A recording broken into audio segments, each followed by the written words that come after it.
Very special guest, co-commentator with me this weekend is Prodigy's own Will Schusterick. Will, looking forward to a great weekend, and thanks for joining us. Yeah, it's great to be here. It's unfortunate I don't get to play, but I'm actually pretty excited to give some people some insight on the course. I'm very fortunate to be a little piece of this great property. I think a lot of people are going to love the shots and the film and stuff they're going to watch today. Well, we're here on a golf course, and we're also located within, well, 2 Will Schusterick throws from an airport. So you're going to hear a lot of noise coming throughout the weekend. But as you said, a great course, great piece of property. And there's 400 holes, 600? How many holes are out here? So they have a full 18-hole course designed by Dan Berman. And then there's actually a link-style course out here that is the championship course that they're playing throughout the week. They have the red 18 holes, which you guys are going to see on film. And they had, unfortunately, the big hurricane came through, and they had about 100 trees fall down. So they're only looking at playing these 18 holes, but there's another 18 holes on the property as well. It's very similar in style of play, and in the future we're going to hold some very big championship level tournaments. Awesome. Well, when we feel the wind picking up, is that going to be something we should expect throughout the day and the weekend? Yeah, last year I actually played a tournament. Johnny McRae actually won the New World Championships last year. He shot a 59 on this layout, which is a 6-under, and in my opinion, with the wind coming into play, a lot of out of bounds, I think that the hot round out here is going to be around 60, maybe a little bit more. There's a lot of out of bounds, and the wind becomes pretty tough. All right, well, we're excited for the action. We have a threesome of gentlemen here for you today. Zachariah Johnson, Tim Barham, and Johnny McRae. I think we got Steve Dodge ready to make the call, and we're going to get started. Please go out and like and share the video. Let everyone know you're watching live disc golf. Steve, again, how many people move on? Is it 12 out of the 12 competitors from today? The hottest 12 rounds will move into the action for tomorrow. So Steve Dodge is on the call, ready to go here on hole number 1. Our 12 o'clock tee time at the Disc Golf Pro Tour Championship. Teeing off first, 31st in tour points from Columbia, Missouri, Zachariah Johnson.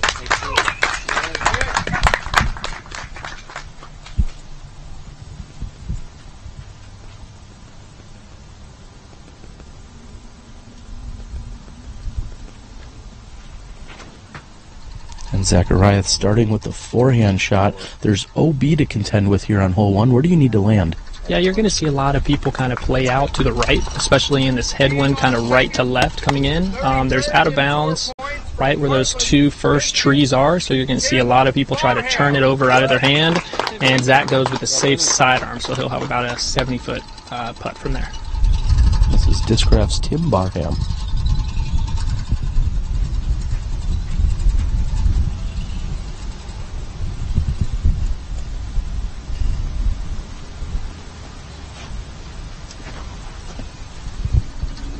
That seemed to turn over in the headwind. Is pushing wide to the right. No trouble over there, just a little longer approach. Yeah, you're not going to see too much trouble on this unless you're a little early to the left, the out of bounds. You really want to get off the tee nice and easy here, especially with the headwind. It's going to hard to reach a 408-foot shot, low ceiling. A large roar for Johnny McRae of Floridian.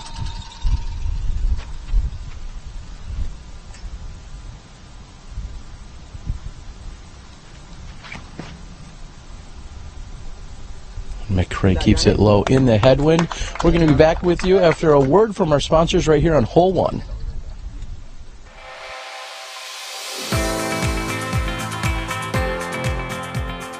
For me, it's time with my friends. For me, it's a walk in the park. For me, it's my job. For me, it's fun.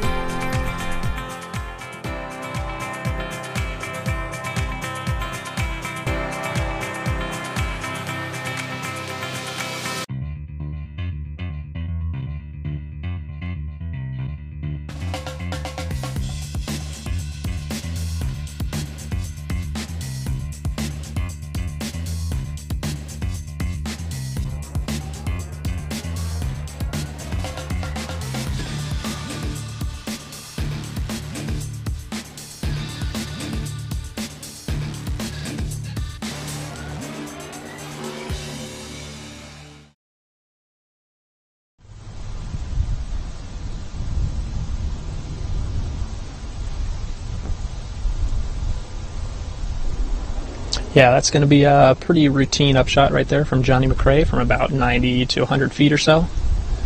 We're going to be looking about the same thing from Tim Barham over there on the right. He's looking about a straight tailwind, maybe a little bit of a right to left, trying not to get the disc to float. So he's probably going to land this pretty flat, maybe slide anhyzer out of his hand.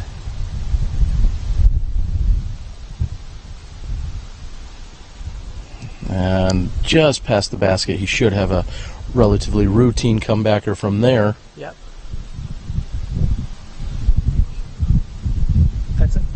That's actually one of those things that you're going to see out here a lot is the palm fronds by the baskets. That's I would say it's a unique thing to a lot of the Florida courses. You'll see Johnny McRae might bust out the old turbo.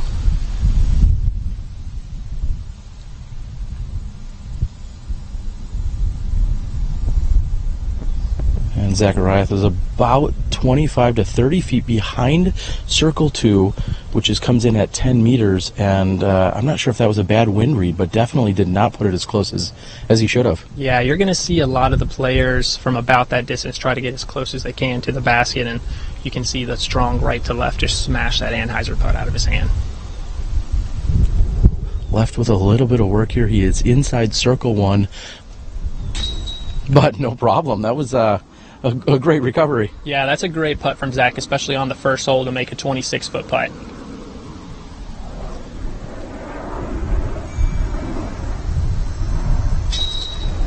Johnny with relative ease cleaning up. Tim's going to have, like I said, the tree on within his stance. It looks like he's just barely behind it.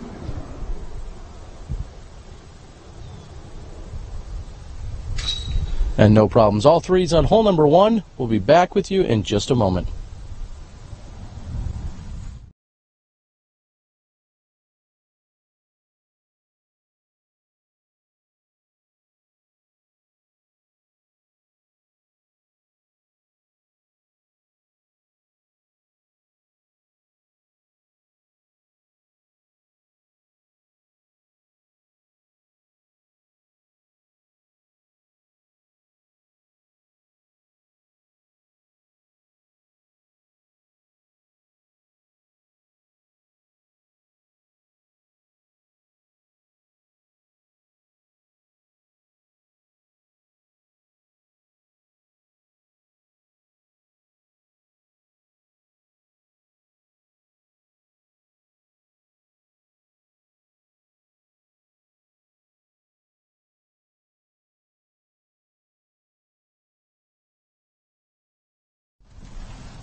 Here we are on hole 2, 604-foot par 4. It's a double mando between those palm trees right there.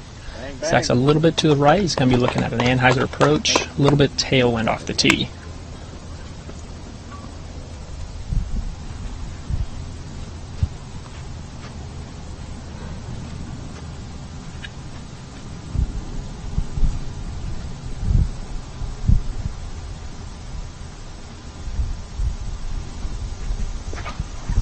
And interestingly enough, it looks like Tim's gone with a mid-range here on a 600-foot hole. Is that just to play for the accuracy through the gap? Yeah, I think you're going to see a lot of players. Johnny's going to go putter off the tee.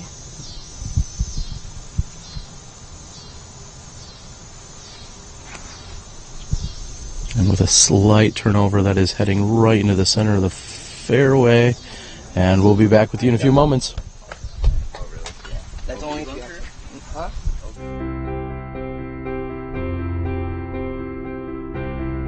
Achieving greatness requires hundreds of days of preparation, which is why the people at Vibram have worked for over 3 years to make their first ever distance driver the longest and straightest in the game.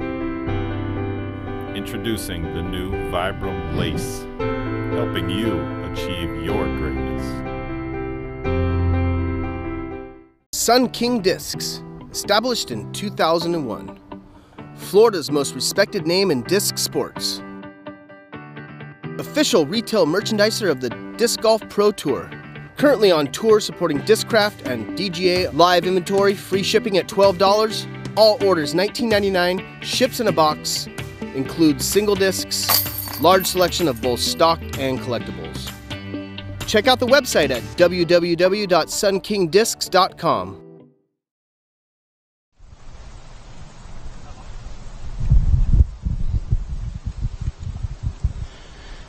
As we're moving down the fairway, first of all, we have to note this is a very brisk pace that they'll be playing at here today, which is going to be great in terms of flow of play. And Tim is confirming if he is playing to the Mando. Explain the rules, how these play out here. Yeah, so typically, as a lot of players know, you line up perpendicular to the basket, make sure your foot is not behind it. When there is a Mando that you are playing through, you actually line up towards the closest Mando. So right here you have the Mando, which is the left side tree. You'll see Tim line up as if that is the basket. You're either going to see him throw probably a hyzer through there. He's looking at a tailwind, a little bit of a right to left, probably about 190 feet away or so.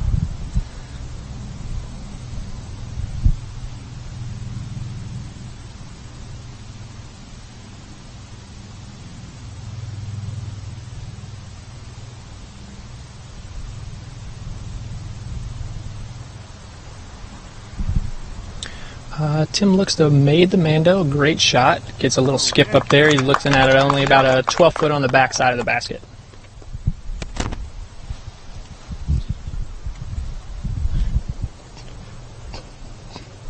Johnny McRae to throw second, throwing the same putter he threw off the tee.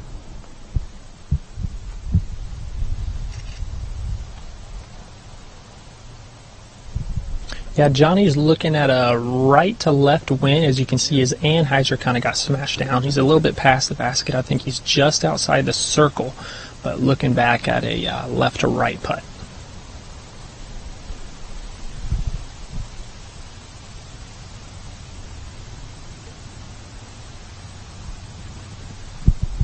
And Zachariah goes with a forehand, keeping it low, skips up just past the basket. He's in great position for the birdie. We'll have 3 birdie putts. We'll be back in a moment.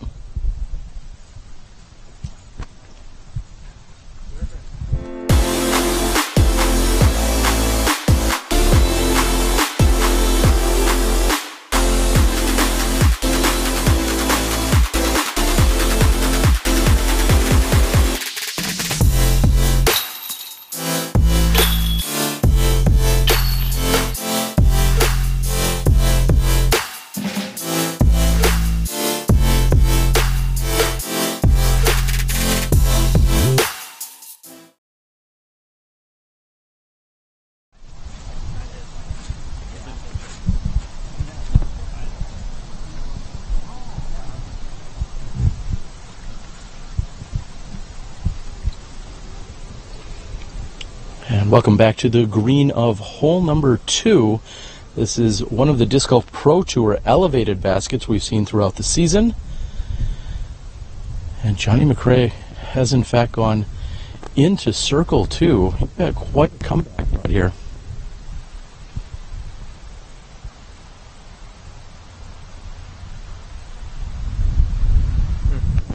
Yeah, Johnny is looking at a swirly wind putt along with his upshot as well. I don't think that he really planned on his upshot floating 38 feet past the basket, but once again, the wind is going to come into play just about every single shot today.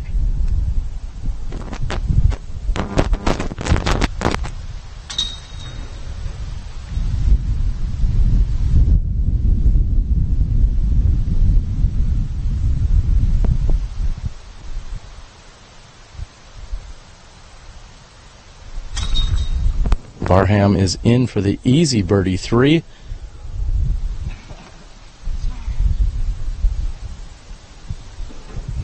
And that's a putt you should be 100% from on hole number 2 by Zachariah. We've got a very short walk over to hole 3. We'll be back with you in 60 seconds or less.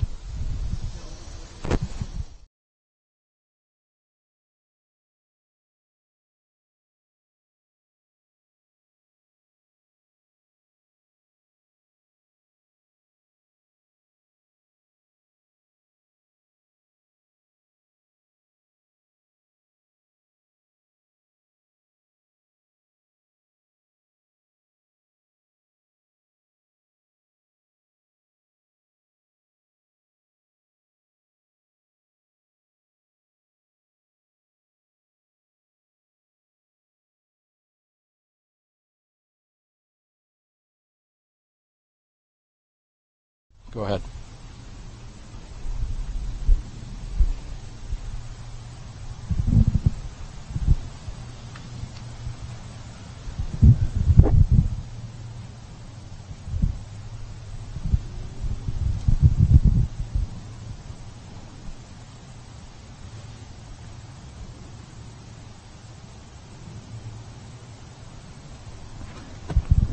Zachariah going with a forehand, keeping it low. He's playing that skip, and what a shot here. Hole 3, 314 feet, and our very reachable par 3. Yeah, this is going to be, I think, favorable for a sidearm. You're going to see a lot of people throw a low ceiling type shot. For the backhand player, they're looking to get around that tree short right of the basket. So you're maybe see Tim go with the backhand here, and really the key is to get around that cedar that's just to the right side of the basket.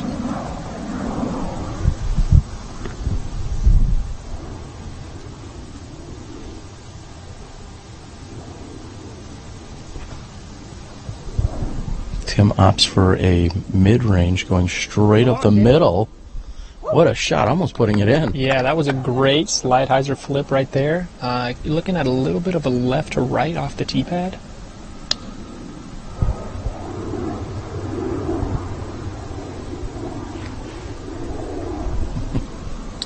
Yeah, you can see Johnny playing with the ceiling there, coming right at it.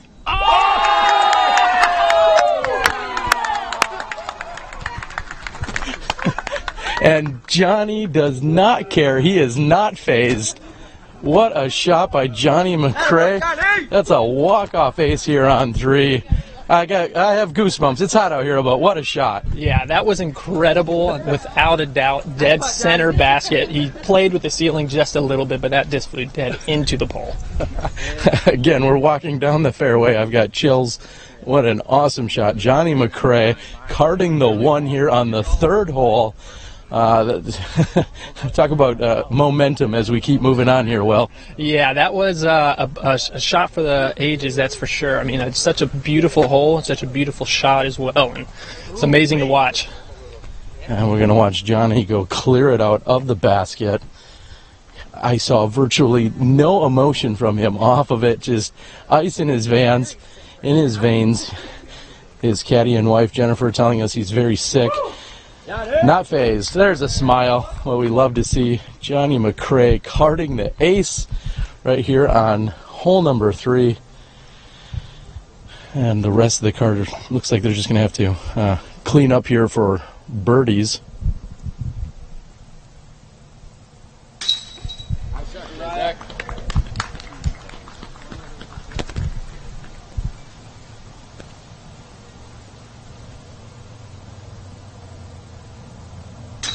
Not too bad, Will. 4 down and 3 competitors here on hole number 3. We're going to be back with you in a few moments after a word from our sponsors right here at the Disc Golf Pro Tour Championships.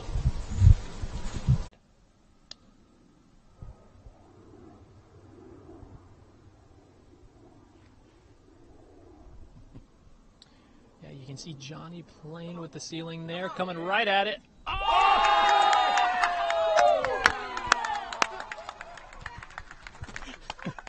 And Johnny...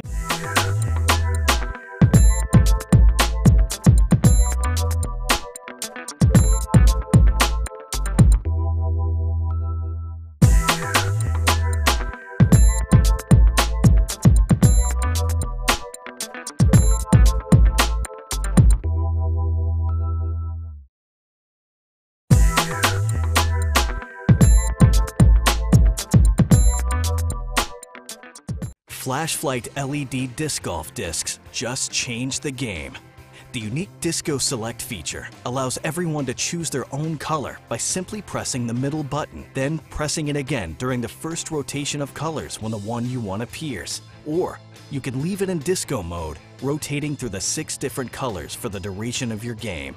Designed by serious professionals, crafted from Night Eye's unrivaled sure grip material, and featuring Night Eye's patented fiber optics array, these discs strike the perfect balance of durability, stability, performance, and just plain awesomeness.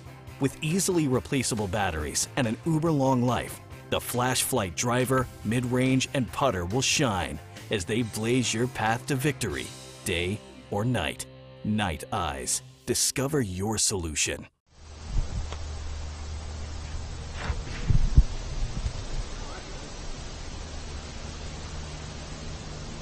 We're looking at hole 4, 306 feet. Johnny just coming off the hole-in-one. Looks like he's left of the basket about 45 feet behind some trees.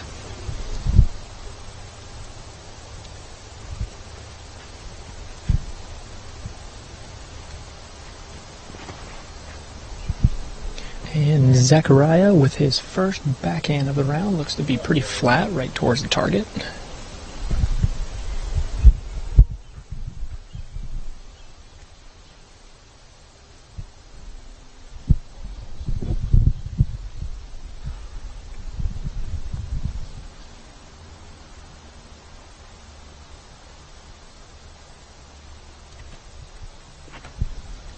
Tim Barham going with a mid-range as well, floating a little to the right. You can see the wind really pushing it. He's a little bit past the basket, but that's going to be a really good spot to be putting from. We'll be back with you in a few moments after a word from our sponsors.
And from outside the circle's edge, Johnny McCray with a spin putt from there, not his normal stance. He was obstructed. This is Zachariah.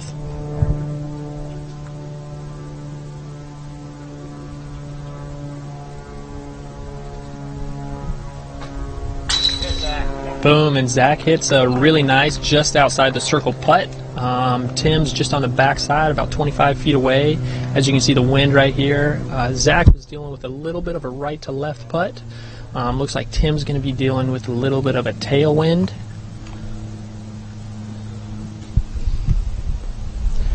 At this level, are players ever concerned about their follow-up to the ace? I know sometimes you talk about in the amateur ranks, you get an ace and then you see someone move on to the next hole and take a 4 or a 5 or something crazy like that and struggle.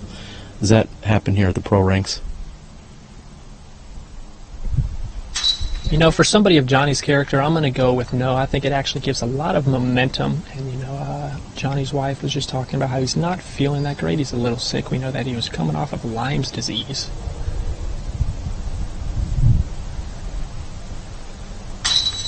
You're right. He has had a number of flare-ups which have kept him from competing at the highest level this year. However, he's followed up with a par. We'll move on right here with the Disc Golf Pro Tour presented by Prodigy Discs.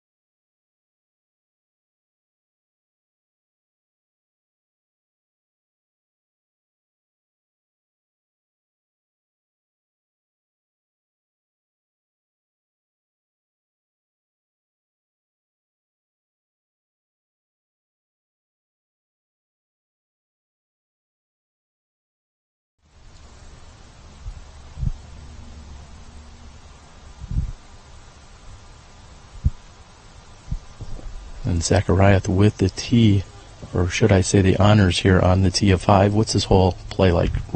Hole 5 is 380 feet. You're going to see almost all players go with a backhand right, or I should say left to right, kind of flex it back in towards the basket at the very end. The wind is a right to left, so you're going to see this, such as Zach's. When you turn it over, the wind is going to grab it. You can see right there, Tim did not get his over. That is some trouble over there. There's no out of bounds besides the road pretty far to the left, but you're going to see, I would think, Johnny make an adjustment from that type of shot to where he's going to be Anheuser straight out of his hand.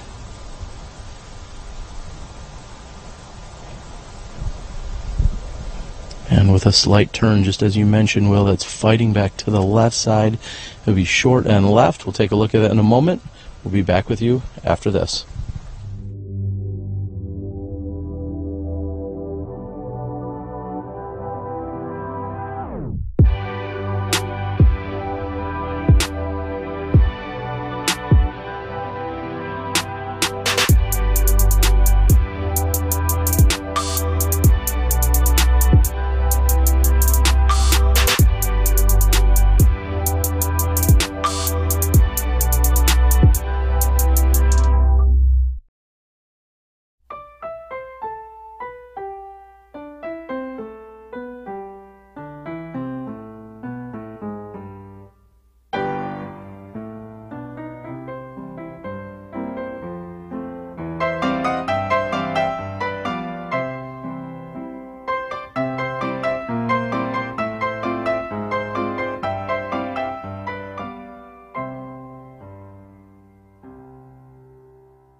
Well, we have Tim Barham off on the left-hand side. As you said, a little bit of trouble, but we're also feeling the largest wind gust of the round thus far here in the first 5 holes. Yeah, you know, your guys are going to see, the players are going to see a lot of the October winds that are coming through Florida right now with the change of seasons across the world. Florida is lucky enough to still deal with some warm temperature, but I think also it's good to note that you can see on the left-hand side there's a lot of debris that is gone, and this is a very good indication that the hurricane really had something to do with the course out here. There's some stumps on the ground that you're going to see across the whole course. They lost 100 trees, so some of the holes have changed slightly, but they've done a great job just coming back and rebuilding this whole place.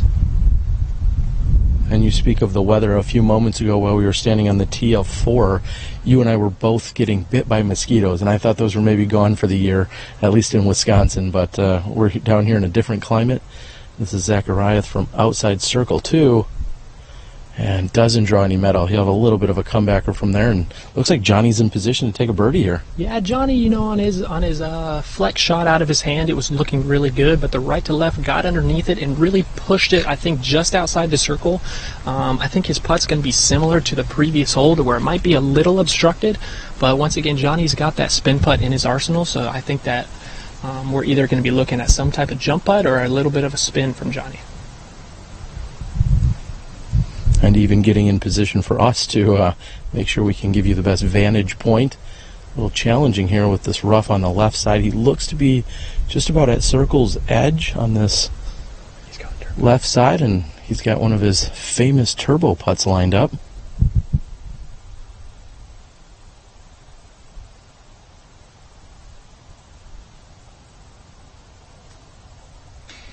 And that is a great reason why Johnny McRae learned to putt turbo whenever he was starting to play. It's great to kind of hear the stories that people have of why they learned to play a certain way. And if you guys want a real treat, you should look on YouTube, the Johnny McRae turbo putt at the Charlotte Worlds. Zachariah missing his comeback putt, so he's actually looking at a bogey.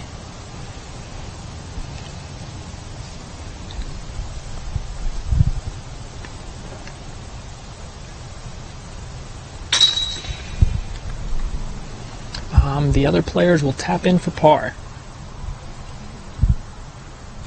The the play, again, moving along very swiftly. Most of you aren't used to that. We usually have a foursome and sometimes a few holdups. Not here today, which is great. We're going to continue on with hole number 6 in just a moment.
We're coming back right now.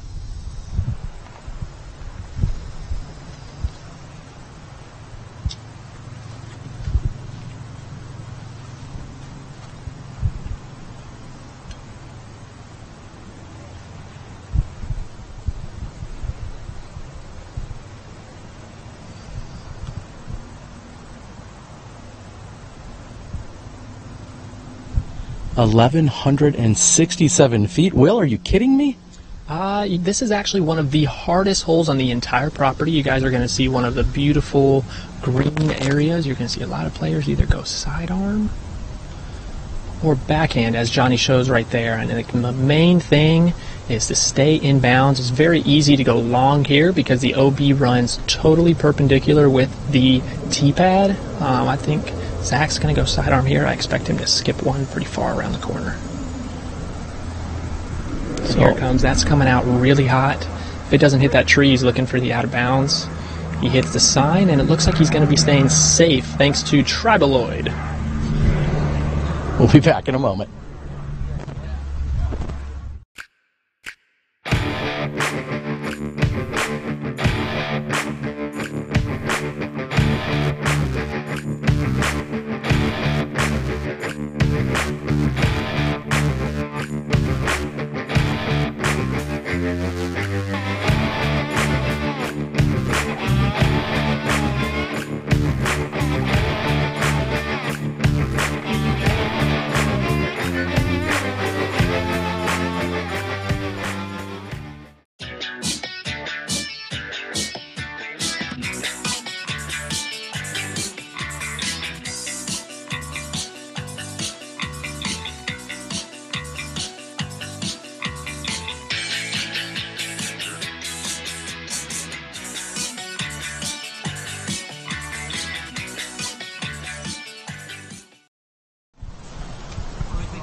And welcome back. We are here on hole number 5. These are will be the second shots of this long, demanding par 5. And now we have OB on the left side. Is the cart path OB the whole way down, Will? Yes, so the cart path continues the entire way down. What you can't see because of the berm and the golf course is there's an out-of-bounds creek that is about 150 feet in front of the basket. You're going to see a lot of players bomb one off their second shots here. And the main thing here is don't go too far to the right. You really want to be dead center. Johnny looks to have been playing it perfect right there. He can actually attack the green on one of the harder par 5s in the entire U.S. right here. And what a shot by McRae as he's bobbing his head, listening to the music. That maybe, I'm not sure if that's mbop or if that's maybe in sync, but either way, I know he's, the other day when I watched him play, it was little Dr. Dre in California, so. Yeah, we're looking at Tim Barham here is looking at a headwind. He's looking to get kind of near where that hill is. And once again, even on his third shot, if he has a perfect shot here, he's going to be looking at a 400-foot shot towards the basket. Looks like it comes out a little low, which might work as long as he doesn't get too much of a skip. It's not a bad spot to be. You're going to see a lot of players land in that spot right there and still lay up and not go for the basket because of the out of bounds. And right now we're feeling the headwind pickup. So not only do they have 8 or so hundred feet to go, but they're also fighting into the teeth of a headwind. Just as I say that, I feel a tailwind. So it's somewhat of a swirl here. I'm sure the wind is affected also by the trees that line the fairways on the left and right side. Zach Johnson looking to rip another sidearm. Looks like he might come out early though, as long as his disc holds a little bit. But you don't want to get too far over there to the right. That's going to be a good shot, especially to get up and down. He might go for another sidearm across the creek. And we're going to be back with you after a word from our sponsor on this long par 5.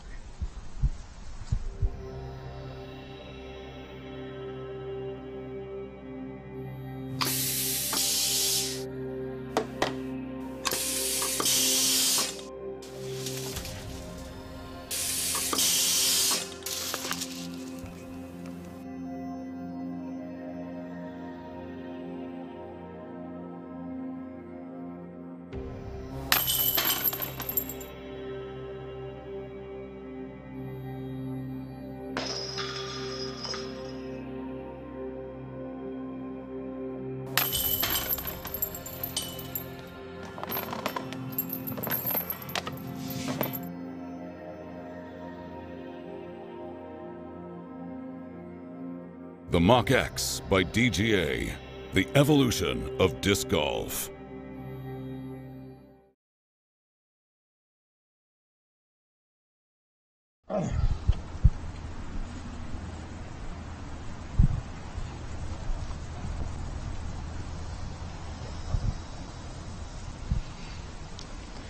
And landing just short of one of the little berms here is Tim Barham. We'll see if he actually does a run-up or if he's going to have a standstill forehand. And answers that very quickly. It looks like a standstill forehand, playing short of what looks to be an OB roped area. Yeah, so that's actually going to be a creek that flows through most of the entire course. You're going to see that a couple times on either the tee shot or the second shot on these par 4s. That's actually an OB area, and the walls up there to the left are OB as well. And we're looking from where we're standing is about a 400 shot all the basket, which is the side of the golf teeing area. We'll talk a little bit about the history of how this fighting disc golf and just how much they missed it. And there's a great, I suggest a lot of people read. It has to do with Dan Berman. Dan unfortunately passed away earlier this year. Dan was a forefront in the disc golf world. For those that know Dan, he created the Flazer, I think is the name of the disc that he injection molded himself. I was very fortunate to meet Dan earlier this year. He has a great heart. And another amazing shot by Johnny McRae. But there's a 18-hole course here on the other side of the property that Dan convinced a golf course when he showed up here one day. And Robbie and Carlos are also part of the New World experience, we can call it. They wanted to expand their disc golf world and put it onto their golf course, existing golf course. And now Phil Arthur and I came down middle of last year to design the course out here. It took us about we came down for initially a week, but we also came down many times after that to make sure things were situated, looking professional, and it's great to be dealing with such amazing people. And Zachariah carries over the OB wall on the left side, unfortunately not getting saved this time by Tribaloid, and he's going to find himself out of bounds. He's going to get the distance there, but it made his par 5 just a bit tougher. Yeah, there's a lot of out of bounds out here. You're going to see even the top players in the world take 7s just because of the wind, and it's really hard to go for the basket if you don't have 2 amazing shots off the tee. So as you can see right there, Zach had an amazing forehand and then another second great forehand, and he had about a 390, maybe 420 foot shot to the basket. Johnny McCray, great example of a great tee shot, great second shot, and great third shot. So this is one of the most demanding holes across this entire New World complex.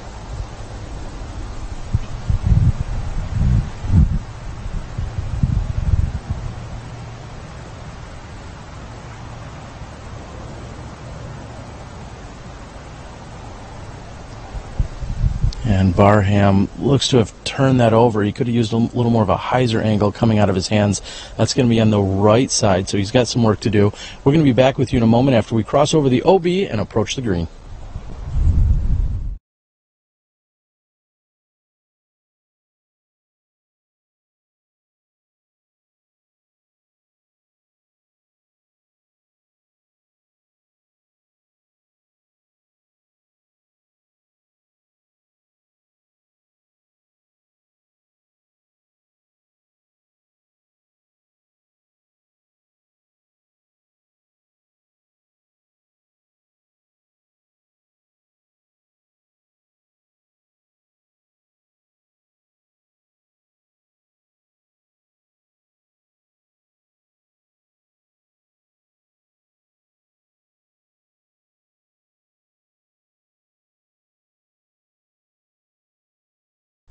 Okay, we're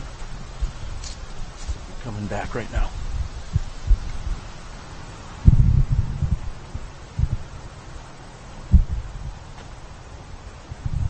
Zach Johnson's looking about a 90-foot putt or so into a little bit of a wind, but you know, as we get into the woods here just a little bit, you can feel the wind die down.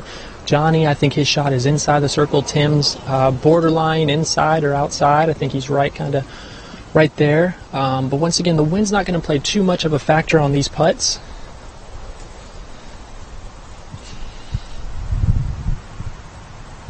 And as you said, Tim is just outside circle's edge. Looks to be about 1 meter or so. So we're looking at 35, maybe 37 feet approximately.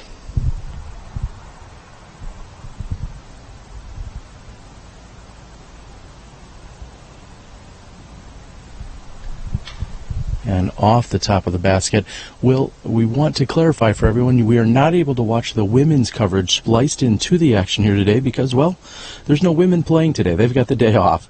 They will be picking up tomorrow and fighting through their brackets on the women's side. Of course, a few of our top competitors have a bye all the way until Saturday's action, as Johnny McCray has gone deep of the basket on his third shot, which that in itself is impressive.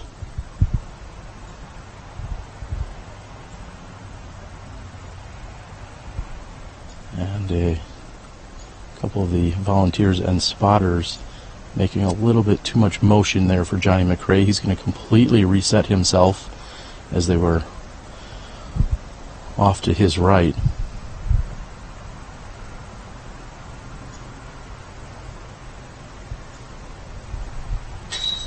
And talk about focus, Will. Yeah, that's a great putt by Johnny. Johnny's really good with those 35-foot putts. Just a slight step, get that momentum going straight towards the target, and he's pretty deadly with that putt.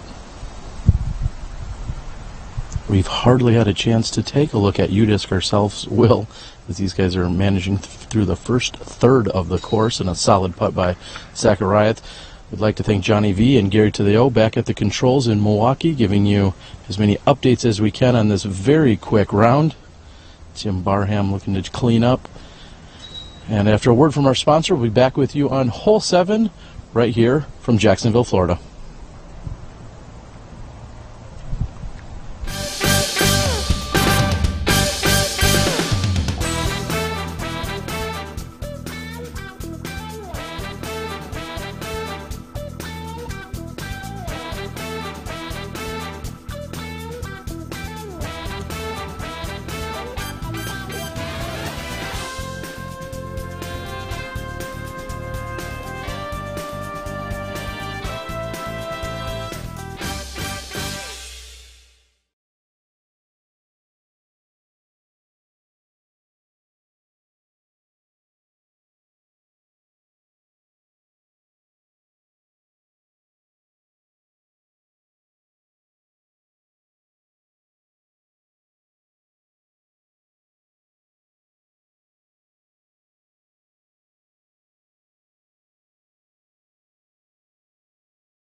Hole 7, we have another aceable hole here, Will.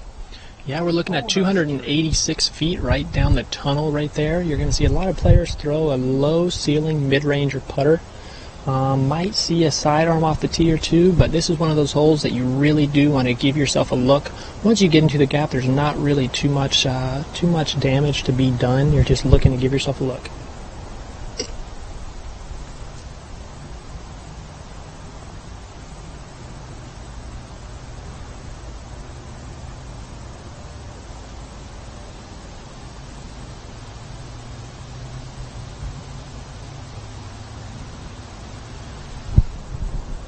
And Will, I'll follow that up and say players of this caliber are looking to birdie to a 286-footer almost all day long.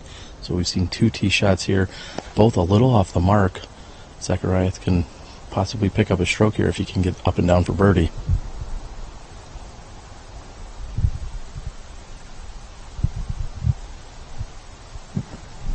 Yeah, as you can see here, Zachariah's putting a little bit more hyzer on that shot, making sure the wind doesn't push it over, which kind of happened to Tim and Johnny on their first tee shots. You can see they hit the first early right tree, and now they're looking at about a 65-foot putt.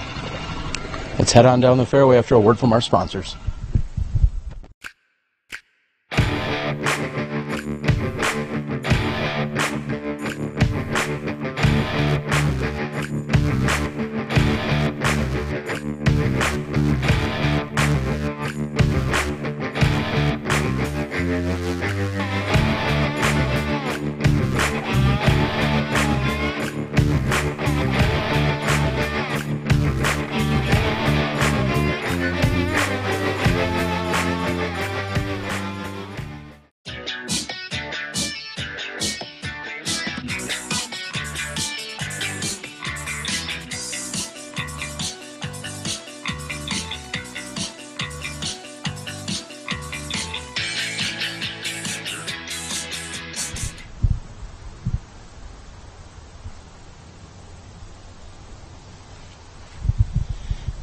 And another turbo putt here by Johnny McRae, this time from exactly at the Circle 2 flag.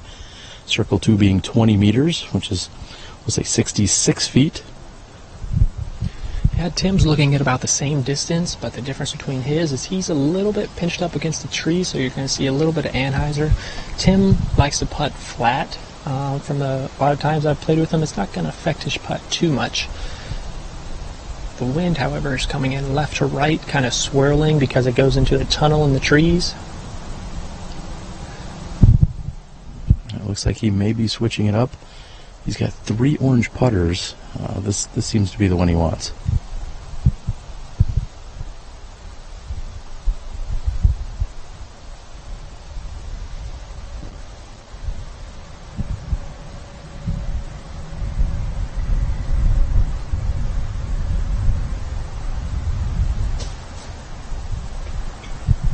Just grabbing some metal on the top of the basket. And speaking of baskets, what are we playing on here this weekend, Will? Yeah, we're playing on some custom Prodigy T1 baskets. Yep, they are professionally approved, and they have a 3 cross chain in the middle, known as the strike zone.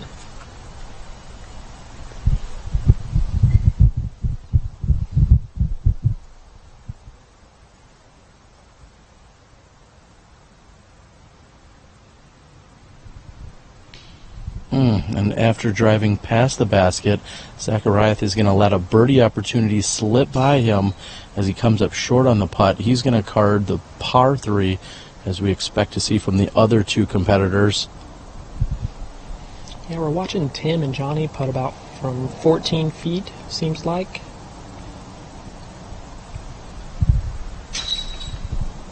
Pretty easy putt for Tim right there. Johnny's looking a little bit closer.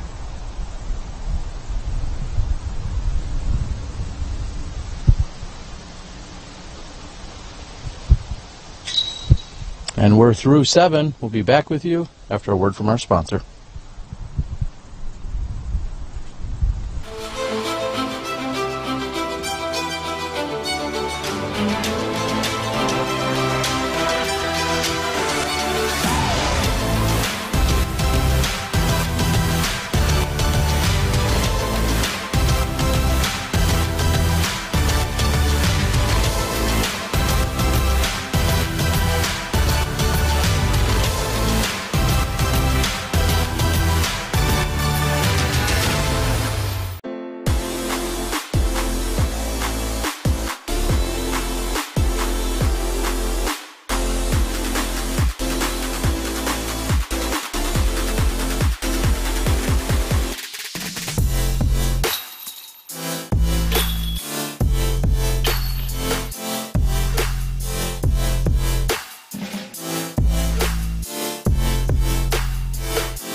And welcome back to hole number 8, coming in at 956 feet. There's a good reason I'm not out here throwing my arm out. These are some massive holes as we're walking up to, again, hole 8 with Johnny McCray on the tee with OB along the entire right side of this tee shot.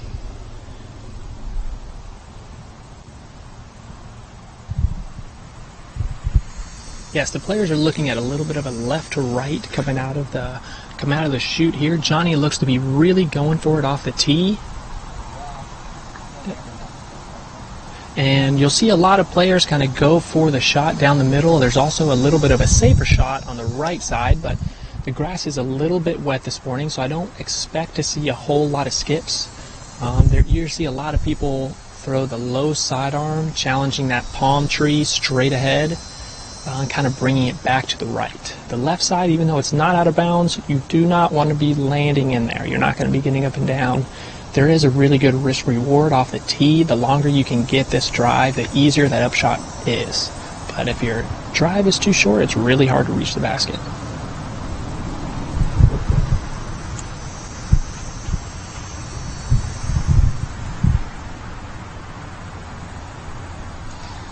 And like Johnny, it looked as if there was an optical illusion slicing through some of the trees on this right side. However, Tim goes with a hyzer right out of his hands. Very different approach from McCray. Yeah, you're going to see a lot of players either go down the middle or take that right side, although there is a left to right off the tee pad. So you're going to see a lot of players go down the middle and allow the wind to kind of bring it back to the right. It looks like Zach is kind of going for that shot right now. If he gets past the last tree, it looks like that's going to be a fantastic shot. That's the way you want to throw this hole. And from here on out, we may have some hole overviews. We're going to show you hole 8 as we move down the fairway right now.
And Will, along this right-hand side, we see a cart path, which is in fact OB, and then there at one point it will split. Is that correct? Yes, that is correct. And the path to the right continues the out-of-bound lines, and then the path to the left is theoretically not in play.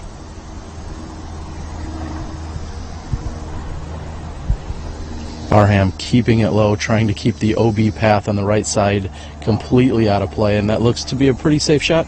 Yeah, he's really far away from the basket with a pretty safe tee shot. He's looking into a headwind too as well. He's probably going to throw about the same third shot as he did on that second. So just trying to keep it in bounds and safe the entire way. This is an easy hole to go out of bounds. We're going to be seeing Zach and Johnny, I think, attack the basket, trying to keep it all hyzer the entire way. And once again, as long as they don't get it too flat or they allow the headwind to flip it over, they'll be looking at putting for 3.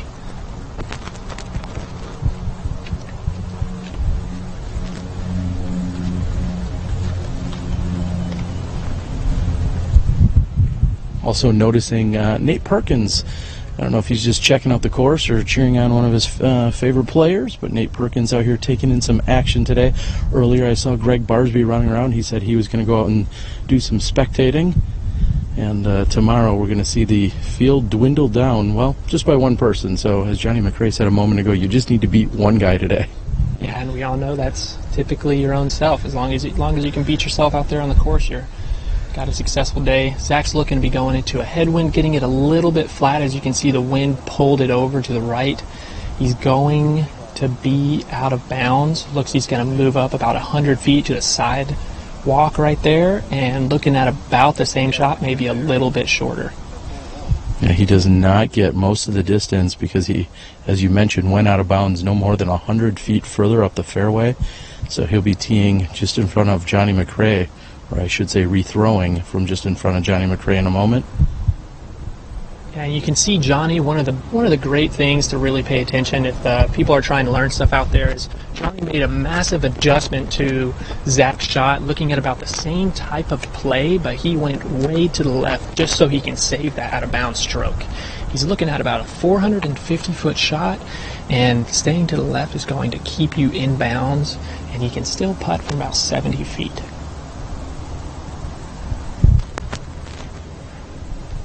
And that one, it looks like either had more stability or just more hyzer angle on it, and he's definitely safe over there. Yeah, and I think the way that Zach just played that, he's kind of cutting his losses, trying to just take a putt from the far left, because it's very easy to stay out of bounds and continue to throw out of bounds, but it's a very good lesson to be learned of if you can take a putt from about 60 feet and save you 2 strokes like Johnny just did in comparison to Zach, sometimes it's worth it.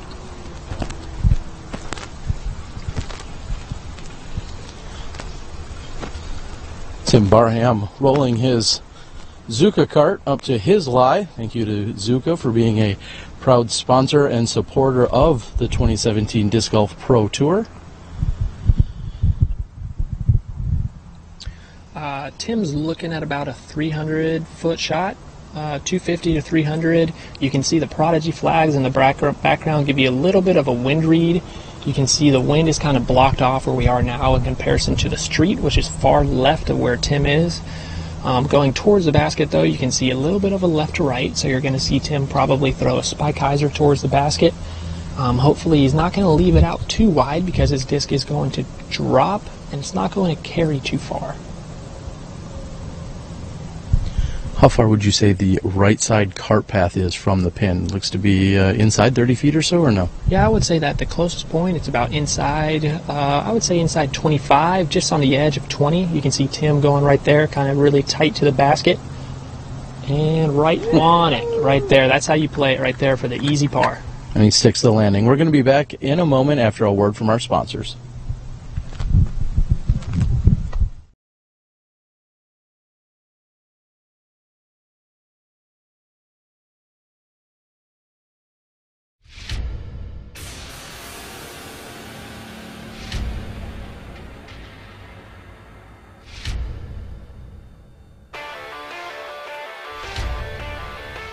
For looks, for life, for Lincoln.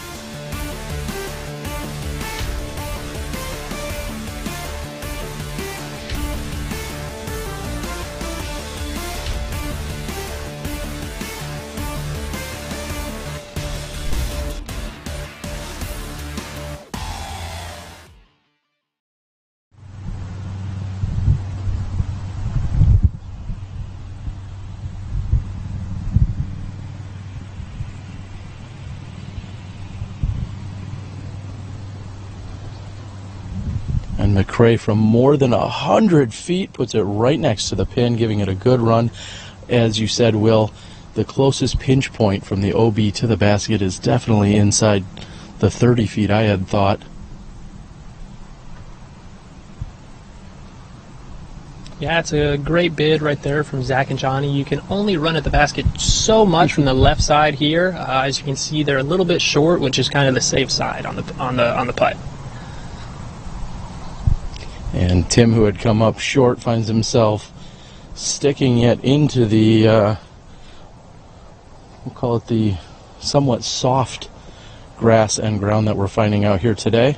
You said just a few weeks ago or less there were 3 inches of water out here on the course, Will? Yeah, but when that hurricane came through, as the Florida ground allows, there was a lot of puddles out here. And you know, there's the bugs you can see are flying around a lot, which is not typical for this time of year, as we were talking about the mosquitoes a little bit earlier. You're going to see a lot. You're not going to see a whole lot of skips out here as well. And we are moving on to hole number 9.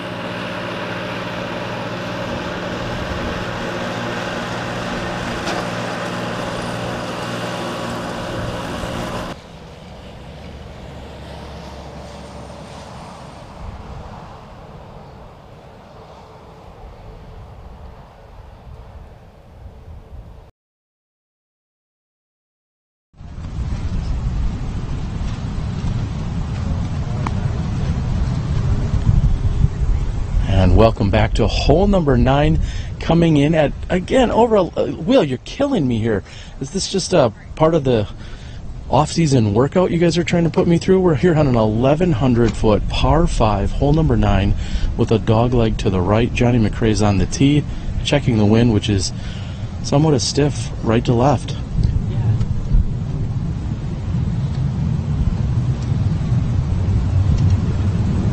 What are they trying to worry about here as Johnny launches his tee shot? Yeah, pretty safe play on this hole, especially with an unfavorable right to left, which turns into a headwind, and whenever you start to throw towards the basket, is trying to go towards that white pole to where you can kind of have a straight shot towards the basket. There's out of bounds walking path on the right side all the way towards the basket, which gets tighter along the entire fairway, and then you're going to have the road as well, which you can see in the background.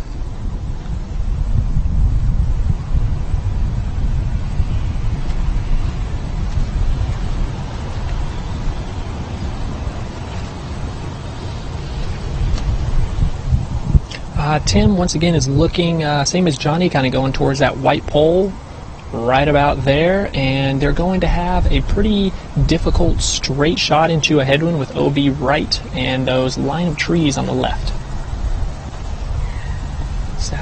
Zach looks to be pulling out the sidearm into the headwind.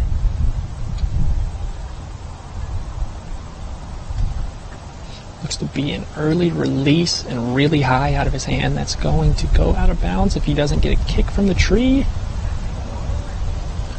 And we're going to get a call from the spotter. Hustling over to get a confirmation, and that is the red Pickleball Pro Tour paddle. We'll be back with you in a moment after a word from our sponsors.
We have Zach looking for his second shot. His first shot goes out of bounds.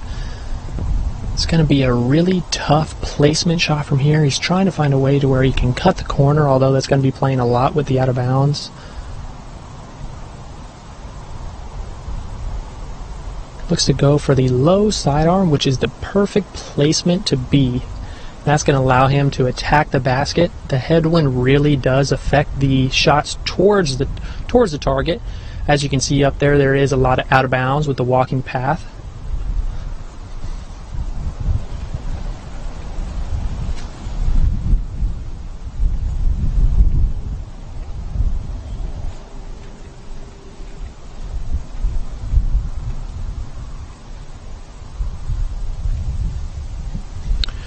Next up we have Tim Barham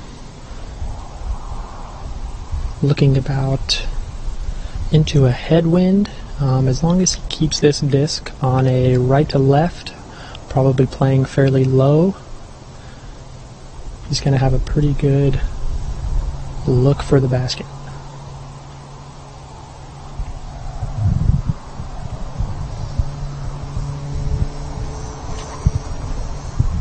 There's this low shot coming in, the wind swirling just a little bit. He's going to have a really good look from there. Still about 380 feet, maybe around 400, but he can attack the basket from there.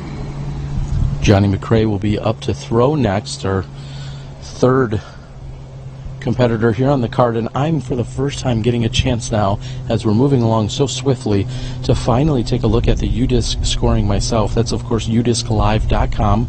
Thank you to Matt and Josh. And we're seeing that Paul Oman currently leading all scorers today at 4 under. He is currently in a very safe position as Johnny McCray unleashes a huge drive and is safe. However, we're seeing that Dutch and Dana, along with Jeffrey, are fighting from the bottom. We'll continue to keep you updated. We'll be back in a moment after a long walk and a word from our sponsors.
And what looks to be a very straight shot here for Zachariah Johnson.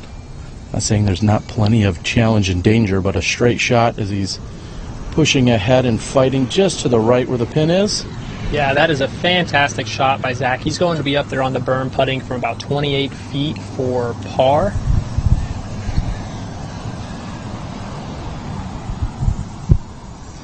And just a few feet in front of him, in front of Zach, is in fact Tim Barham. We've got a very nice day out here, a little bit warm. I think the temperatures are pushing in the mid to low 80s, and we're feeling some swirling winds throughout the day, which of course is going to factor in as our competitors approach here on hole number 9.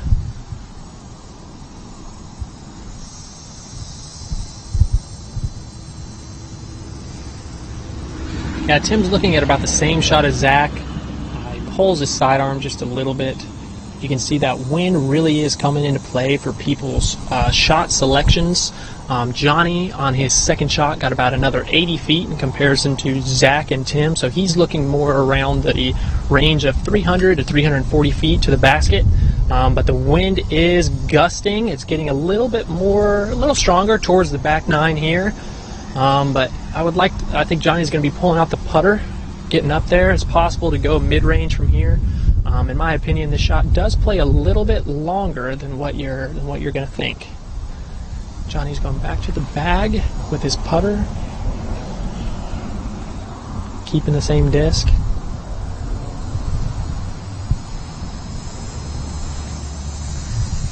I'm not much for a headwind putter shot 300 feet, but Johnny McRae, of course, being one of the best in the world, it looks like it was a little short, maybe not quite the angle release he wanted. Yeah, it looks to just be a little bit low. I think that Johnny hit his angle that he wanted, but the wind is not really going to lift it up too much in that headwind, especially going with an anhyzer out of your hand.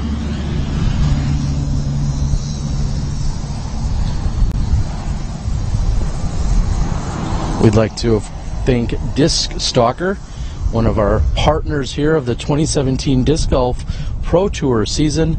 Thank you for the support and also for keeping some players in bounds throughout the year. Again, that's Disc Stalker. Here's Tim. He's looking at a pretty tough left to right approach. He was initially going to go sidearm with a mid-range type disc. It looks like he's going to go more of a driver, try to keep it a little bit lower. He's probably looking for the wind to push it as soon as it gets about pin high. And starting left, pushing pretty straight back, and had a skip, maybe a little bit of a roll, as we can see our camera guy kind of following it. Looks to probably be on the circle, about 22 feet on the backside. And that headwind continues to pick up as we're moving closer to the green. Well, we're looking at the front nine here. We've already seen a few shots, or should I say a few holes, over 1,000 feet, one just under 1,000 feet. What was some of the logic and the lengthy course design out here? One of the main things that we put into consideration for course design is that these top players are going to be out here and they throw very far, inaccurate shots.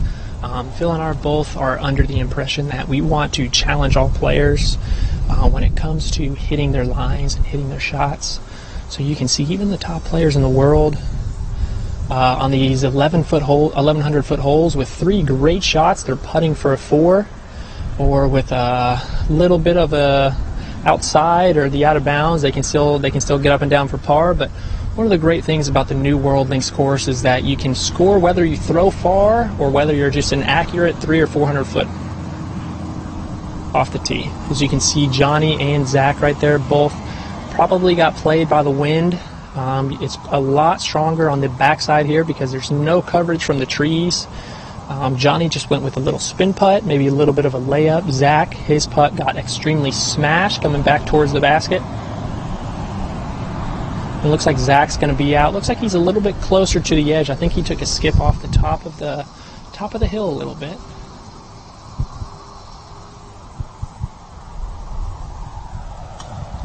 And of course, Florida not necessarily known for any elevation, so even when you have a slight berm or hill like this, it's great that you guys are using that on hole number 9's green.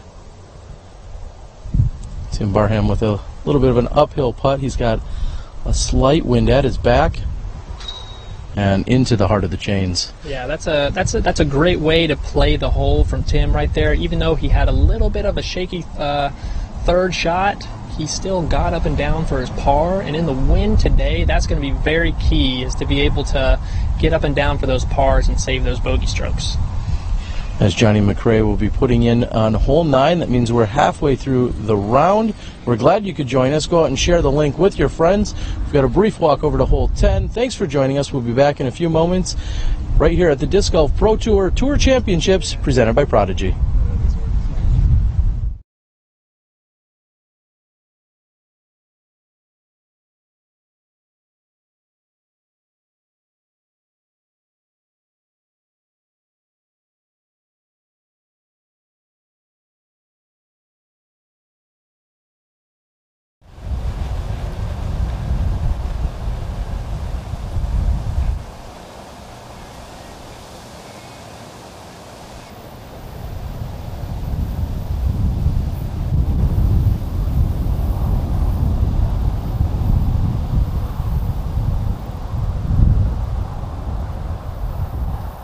Get that drop zone in the shot.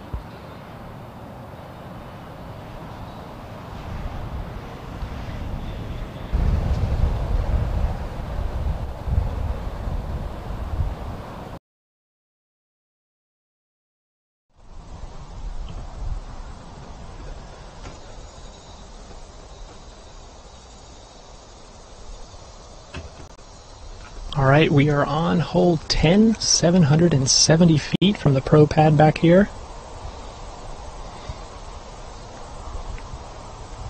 About 380 feet off the tee. You can't really see it too much, but there is an out-of-bounds creek. And where Johnny is traveling to, he's going to be right on the edge of the rough, but he is over the out-of-bounds. Next up, we're going to have Tim Barham. The players are dealing with a pretty strong headwind. You can't really feel it too much from the tee pad here, but once you get to that creek area, the wind does pick up. There is an opening towards the road, which allows the wind to be a lot more severe.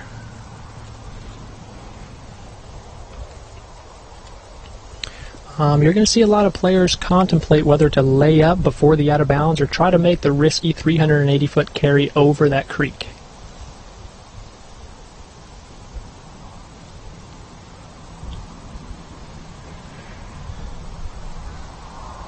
Tim looks to be trying to get over that creek right there. As you can see, he is played it perfectly. That is a great shot by Tim Barham. As you can feel the gust of wind come in. There's also the out-of-bounds walking path up there to the right. So it is very key on this hole to be dead center of the fairway.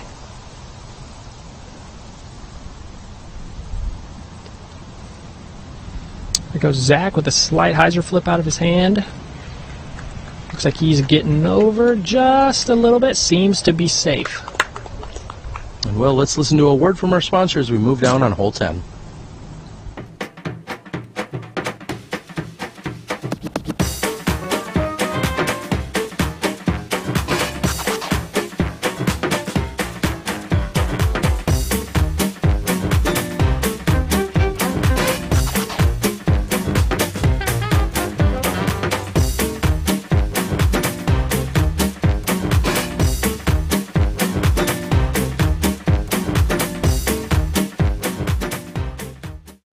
Disc Golf Center has moved to beautiful DeBerry, Florida, just down the road from the River City Nature Park Disc Golf Course. If you're in the neighborhood, come by and check out our spacious showroom and storefront. You'll have direct access to our live inventory of over 20,000 discs, so you can get exactly the weight and color you're looking for. Visit discgolfcenter.com, the world's largest disc golf store.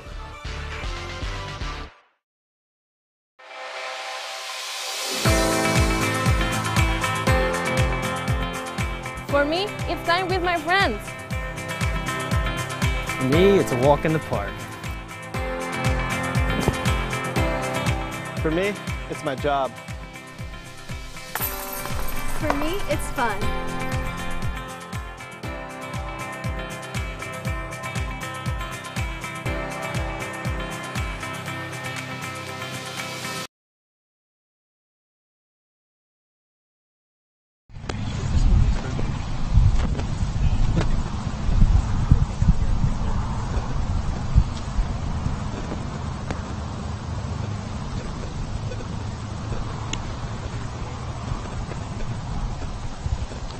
And welcome back. We are here on the approach shots of hole number 9.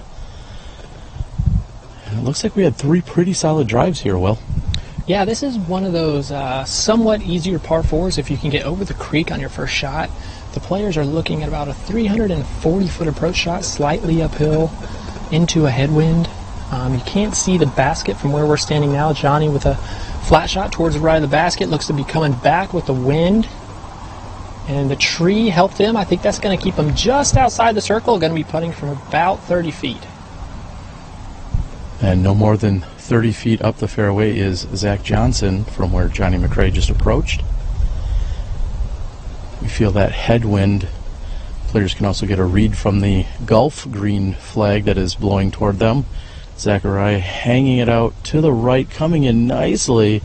Should have a good putt from there. Yeah, that's going to be a great shot from Zach. I think on this second shot, if you can't see your disc land on top of the hill, you're going to be much closer to the basket. So it's key just to get around that little berm where the golf green is. I think that Tim is going to get a good read from Zach. As you can see, a lot of these players have the same shots, and it's really something to learn for those people that are listening out there is make adjustments, especially from the other players on your card. because it's just a really good indication of how you should play it. You can tell the wind is picking up a lot here. Johnny threw his really hard just to make sure he got to the basket. He got caught up with the tree in the back, which helped him. And then Zach made his on a little bit more hyzer, which made it towards the basket.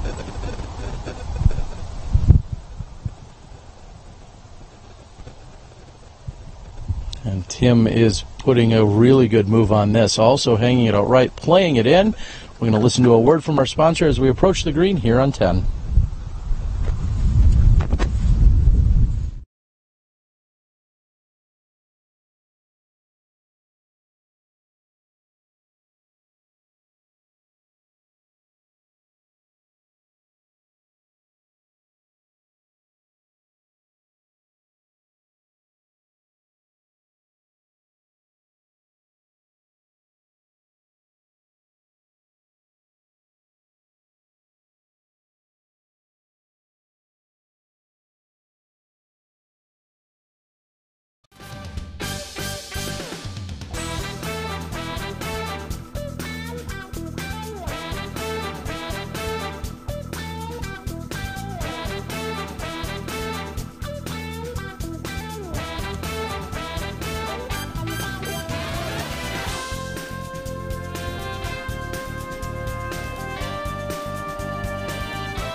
I think Johnny McCray is setting up for some line dancing.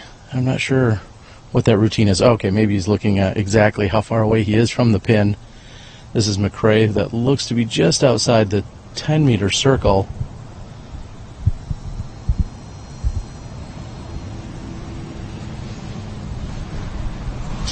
Solid putt by McCray. He's dialed today. Yeah, we've watched Johnny make about 3 of those putts so far. I'm not surprised to see him can that one. Interestingly enough, a moment ago I saw a phone in Zach Johnson's hand, and one's got to wonder, is he looking at the scores, and is that putting more or less stress on him as he's thinking about, he knows he's near the bottom of the players here today? Yeah, and one thing about Zach is he can turn it on. I don't think he's going to get rattled either one way or another, but it's always great whether you're playing well or whether you're struggling on the course to know where you're sitting, especially in this type of tournament. If you're kind of near the bottom, you know you got to make a push, then that's what you got to do. And we're moving on to hole 11.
And at 286 feet, we have hole number 11 perched on top of a hill with a keen backer behind it.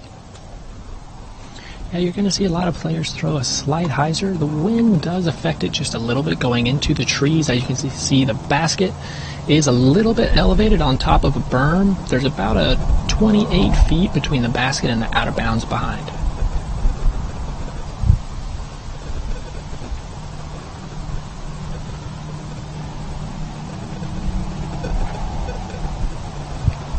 And what a kiss off the tree. Unfortunately, the second one not quite as good, but he's got to be happy he got that much forward progress after a misfire. Yeah, there's a couple early trees right here. You're going to see a lot of people play towards that bigger tree that's right short left of the basket and try to get it flip right before it gets to the target. Here goes Zach, slide hyzer out of his hand. Doesn't seem to flip too much, kind of filters through a little bit, probably putting from about 40 to 50 feet. And we'll be back in a moment after a word from our sponsor. Not all fairways finish left, and we can't all throw with pro power. So Vibram has designed an understable distance driver that is perfect for beginners or advanced players looking for amazing anhyzer finishes. Introducing the Unlace from Vibram.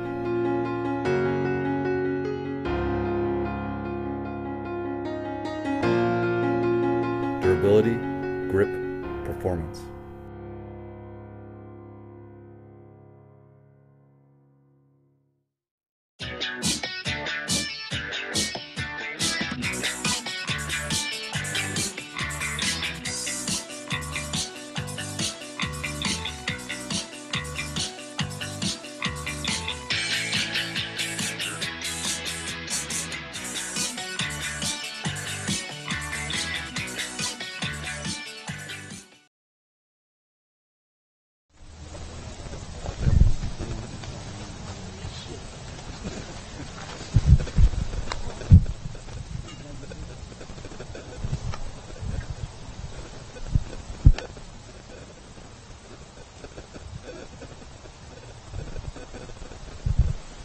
And Tim with limited options, nothing more really than a layup, and no more than 8 feet in front of him is Zach's lie.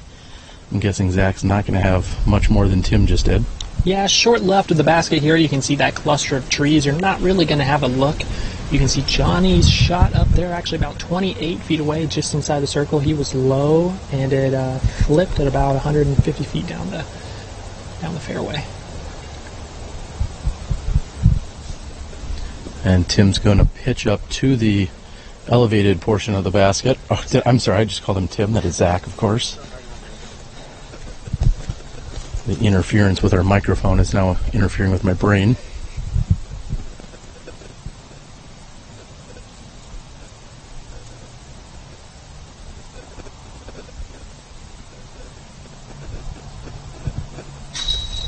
Unbelievable. Wow. That looked to be in, and I'm not sure how that pushed back out. Just a little bit on the right side. Johnny McRae is going to tap in for the par, not picking up a stroke on the rest of the group as we thought he was about to. And everyone will tap in. We're going to move over to hole 12 and a hole preview. We'll be back in a moment.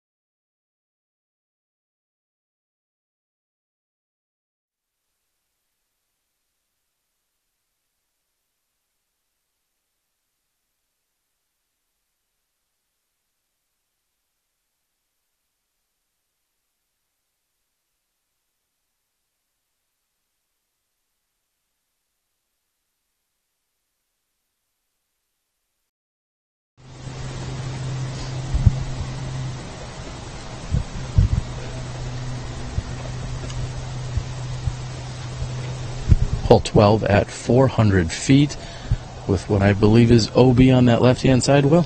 Yes, this is one of the tougher par 3s on the course. You're going to see this hole, I think, favors a really nice sidearm shot. The wind is going to be pretty swirly. As you can see behind the basket, there's a really big gap that goes through the rest of the golf course, so the wind shoots through there. The wind is also shooting on our back. So you're going to see Tim and Zach also were just talking about how they really like to rip their sidearms on this hole.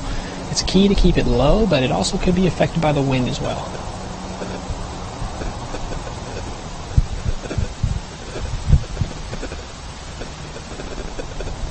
A little bit high release right there from Tim, but he's going to be right in the middle. Looking to be putting a little bit outside the circle, probably just a jump putt for Tim.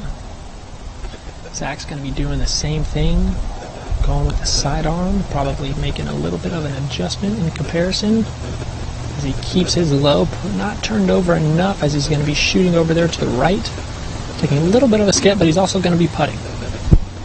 Let's listen to a word from our sponsors on hole 12. Not all fairways finish left, and we can't all throw with pro power. So Vibram has designed an understable distance driver that is perfect for beginners or advanced players looking for amazing anhyzer finishes. Introducing the Unlace from Vibram.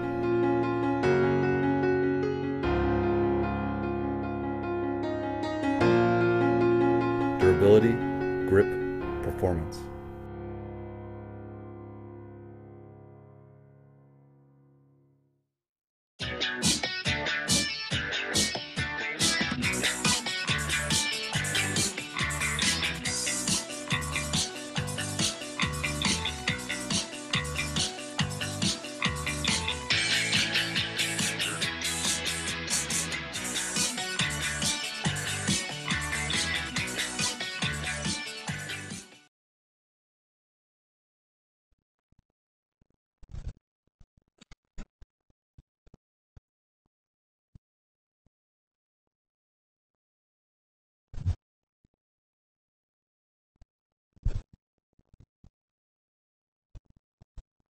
As we've moved down the fairway here of hole number 12, looks like we're checking out the right side to make sure we locate all of the discs.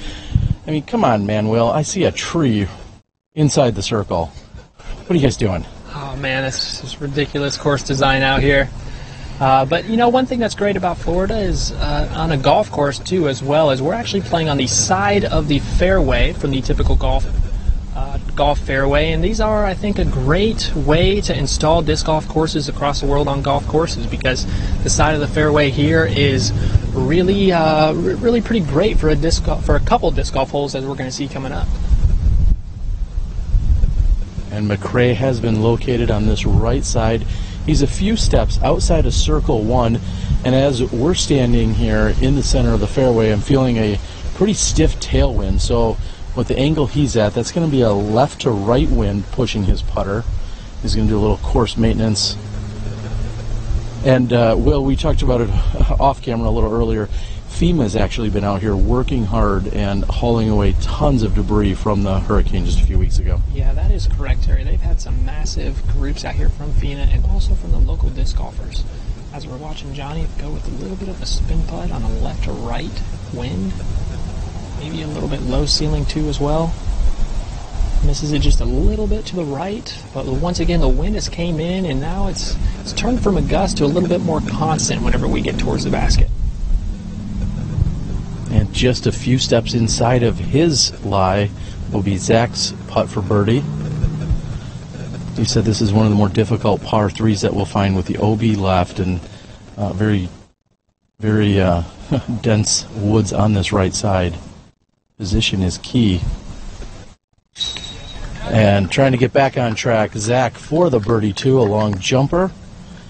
Zach trying to keep himself out of that single lone position at the bottom of the UDisc Live scoring. 12 of 13 moving on today, and Tim Barham's off to a pretty good start, and he's approximately at 11.5 meters.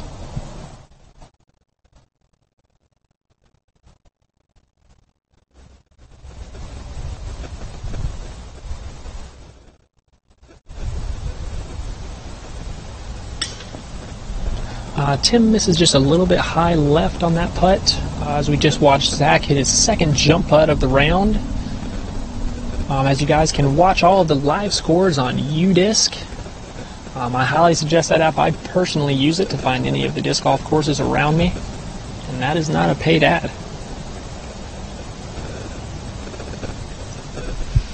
You can pick up the paid version if you'd like to keep track of your scores, challenge your buddies from around the country, and a lot of other features. However, udisclive.com gives you the live scoring as well as course locations. We're going to have a brief walk over to hole 13 in just a moment.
Hole 13 coming in at 382 feet.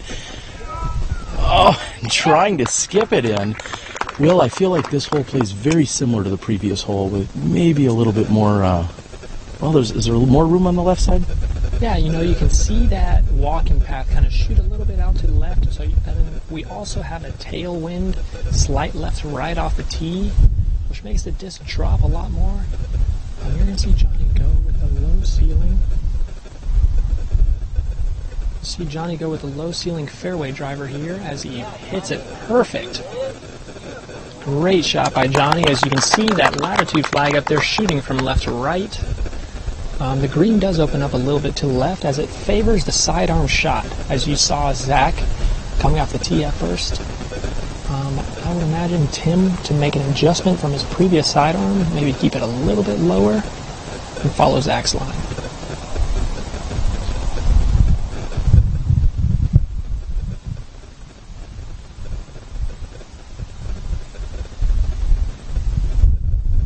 Tim keeping it very low. He's going to get a skip that's going to finish right of the pin. That should work. We're going to step down and listen to a word from our sponsors on 13.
Tim Barham's putter is pushed over to the right again, feeling a very fierce wind pushing left to right.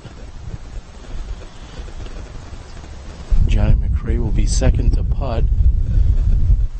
As you can see from the trees right here, the wind has picked up tremendously towards the end of this golf fairway. We're going to be heading into a par 5 coming up where the wind is going to be affect every single shot going down the fairway. 24. Misses a little to the left. He's looking at about a 18-foot comeback putt. Looks like he's going to take it. And talking about the wind, we see that Johnny has completely switched up his normal putting stance and routine. He switched more to a straddle, or a correction, a spin putt a moment ago. And that went back to his regular putt. Unfortunately, that's still right. However, there's been at least 3 or 4 putts throughout this round where, Will, we watched him go to the spin putt. That's for a little bit more accuracy here in a wind. And Zach's going to be happy with a birdie here. Yeah, as you know, with Johnny, whenever it comes to the headwind, a little bit of a, I should say, a little bit of a stronger headwind putt. He does like to go for the spin, try to go with a little bit nose up to where he can kind of control it, lift into the basket. His typical putt does get affected, I would say, much more in a headwind, but when you can see, when he gets outside the headwind, he does go back to his traditional putting stance. And we are going to move on to hole 14 after a quick hole preview.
And hole number 14, a par 5 measuring in at 1,009 feet. You said wind is going to be a factor here on this hole. Yeah, as you can see, the King banners in the background, those are lining the OB path as you're teeing off through a tunnel with a Mando that makes you stay to the left. We're looking at 1,009 feet. Players are looking to get through the gap and fade left.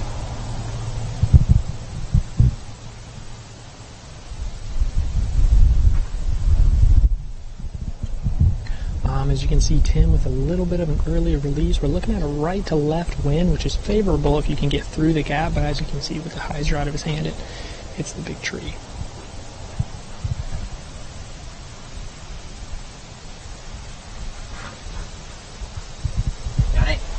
And Johnny pewers the gap. That's fading left. That looks to be a perfect shot off the tee.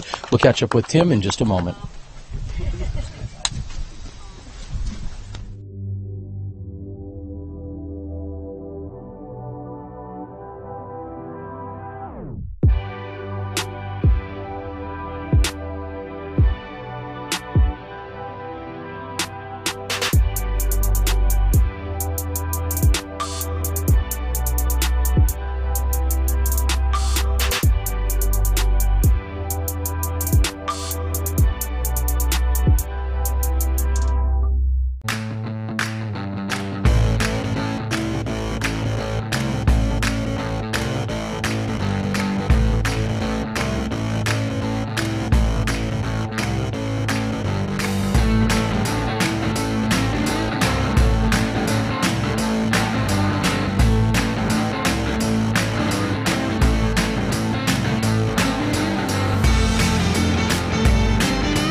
Back to one of the few shaded areas here on the course that we're finding. Tim Barham left side, not making it all the way through this initial gap. He's got a little extra work to do, Will. Yeah, you know, he's going to be looking to try to get to where Johnny and Zach are off of their tee shots. It's still possible for him to save par because he's looking at a tailwind once he gets out into the gap.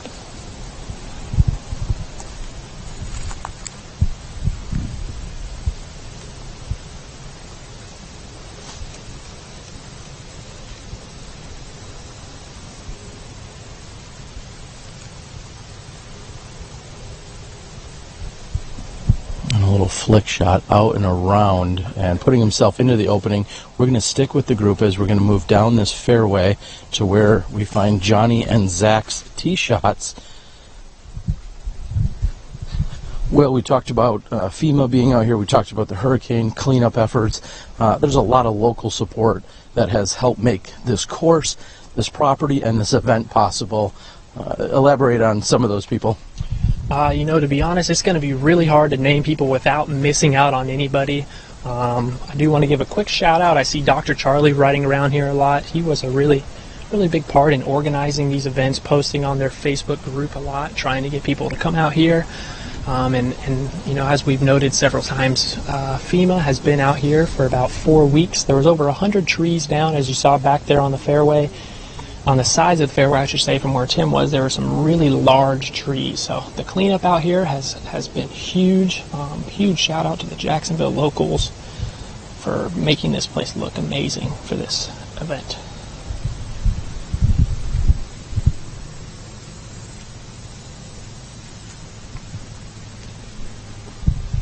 And Tim's able to unload here as he's pushing up the right side, flirting with the OB cart path, however, hyzering easily over it and back in. And both McCrae and Zach look to have about the same amount of distance and position here, not really a big factor between the two of them. They both have great distance and are in really good positions for their approaches. Yeah, they're going to be dealing with the tailwind on the second shots, which is not going to affect their throws too much. You're going to see them you're going to see them, I was going to say hug that left side because it's fairly open to where he's going, and as you can see, Zach is over there on that left side. It opens up a little bit. I don't think he's going to be dealing with the rough as much as what it seems like on the video. I would imagine Johnny's going to be following close to the same shot, maybe not as tight to the line, but I don't imagine he's going to go anywhere near this out of bounds.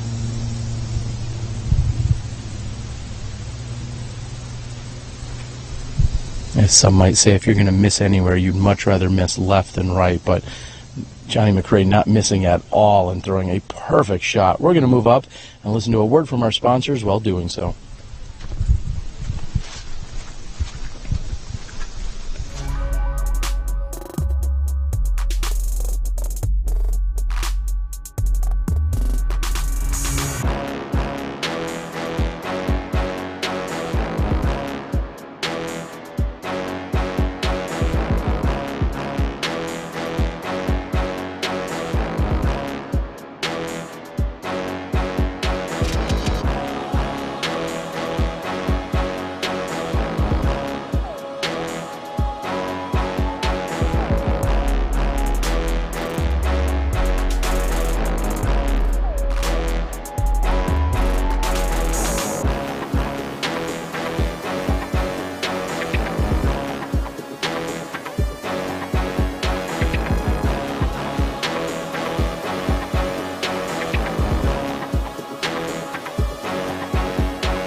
That was my...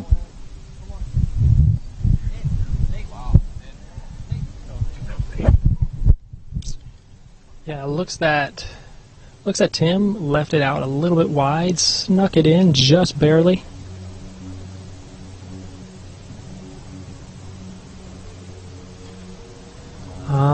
We're looking at fairly routine shots here for these other two players, Zach and Johnny.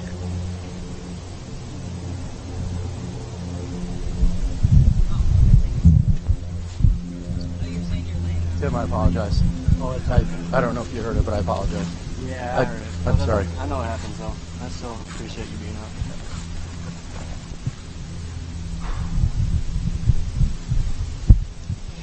And Zach from the left side has a standstill forehand approach shot.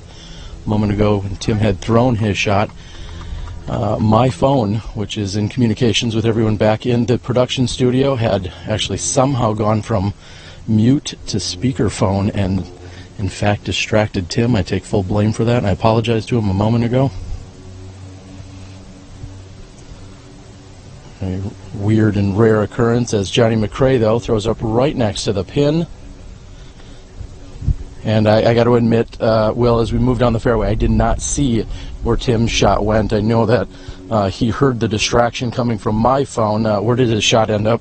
So Tim left it a little bit wide on the right side, but he actually got a skip, and I think the wind held up his roll just a little bit, and he snuck in, which is, you know, it's very nice, even though there was a distraction. Tim said he's very grateful for us to be out here and filming and walking around, and he also stayed safe, so everything's good to go. I'll feel much better if he makes the putt and moves on. I'm not going to lie, of course, we are not out to provide any form of distractions, and a complete accident at that. So once he makes his putt, I'll be a little bit more relieved.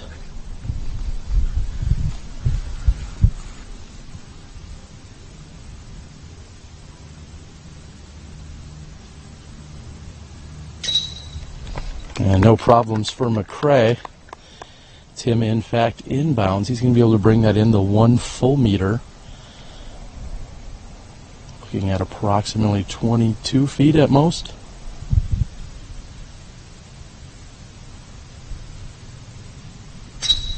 Whew. We all feel better about that, Will. Yeah, that's a great save by Tim. You know, even though he was off the tee a little bit early with a tree hit, he still did save his par. Zach and Johnny take the birdies and picking up some momentum, finishing the last couple holes. Let's watch a hole preview and move on to hole 15.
Just 222 feet here on hole 15, an island hole, but does not get onto the island. Does that go immediately to the drop zone, Will? Yes, so their players are only going to throw one shot if they go out of bounds and go straight to the drop zone, which is about an 80-foot putt or so. We're dealing with a tailwind, a little bit of a left to right. As you can see, Zach's shot kind of floated on him. We're looking at Johnny a little bit higher, more turnover, but the wind slammed that putter right out of his hand. The players are only looking at a 220-foot hole here, but you can see the wind is really messing with their shots. With Zach's floating, Johnny thinking he made the right adjustment, and then it just slammed.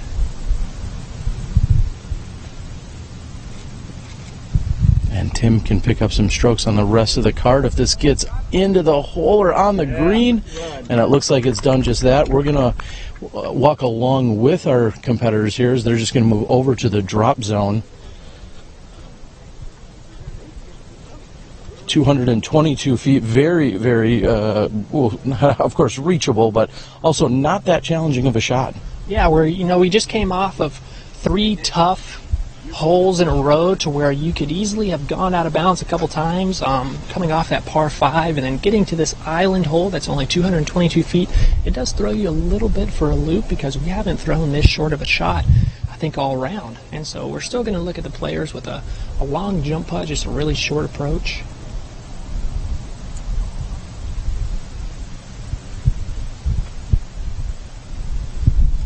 And squaring up for the jump putt, as you just mentioned. Great shot by Zach. He's on the green. He's looking at a bogey 4. Johnny McCray is going to throw a turbo. I'd love to see this go in for the par save. Oh, and he's faking us out. He goes with a backhand and puts it right next to the pin instead. Again, we're going to move closer in on hole number 14. Where's this 15? I'm getting confused after I've distracted myself. Again, the pace has been great throughout the day. Will, I want to thank you for joining us. We've got 3 more days of action. Dare I say, do you have any favorites out there? I can't say that I have any favorites. I'd like to see a lot of really good golf out here. You know, this course is designed for the top players to really be competitive, go for a lot of shots out there. There's a lot of out of bounds, a lot of spots to make some great putts. So you're really going to see a lot of good disc golf being played this entire week. And speaking of seeing good disc golf, did I hear that your wife Trish just saw her first ever ace back with the McCray hole number 3 ace? That is correct. My wife has never seen a hole-in-one.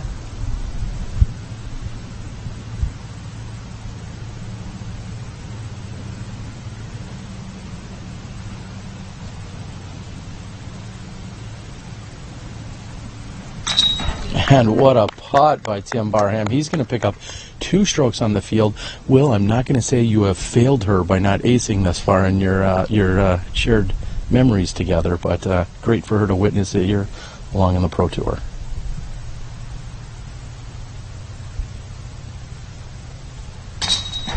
Yeah, great save right there by Johnny. Zach's looking about the same distance coming off from the drop zone.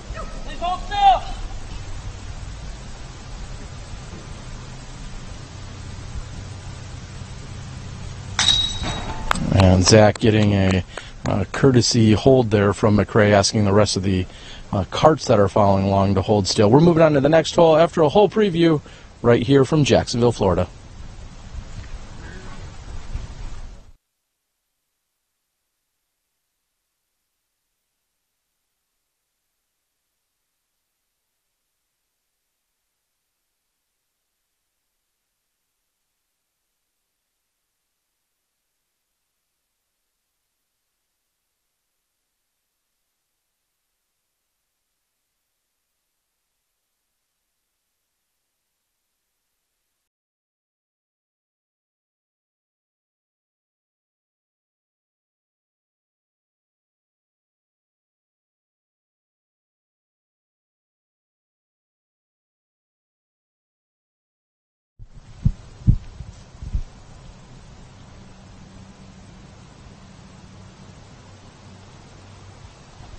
And Will, just a little bit of reprieve here on 15 and 16, 222, 265.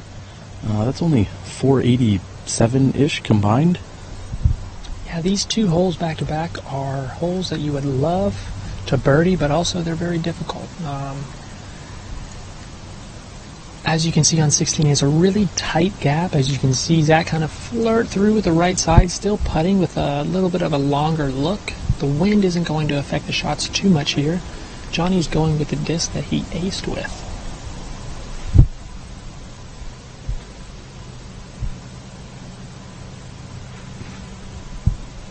And McRae's shot up the middle is fading to the left. He wants the kick to the right, not getting it. We'll be back after a word from our sponsor.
B-A-N-A-N-A-S. Sounds like there's a banana spider. What'd you call P-I-D-E-R? I don't know. Is that called a banana ram? I don't think that's what it is, but... Everyone taking a look at a little bit of the nature found here on the left side of the fairway. Tim Barham's going to be approaching first.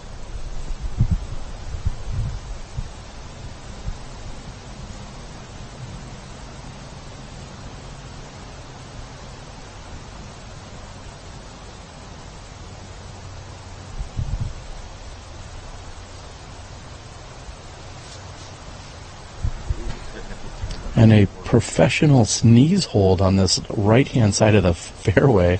One of our caddies walking along made sure to turn away from the competitor and very quietly sneezed during a pro shot there by Tim.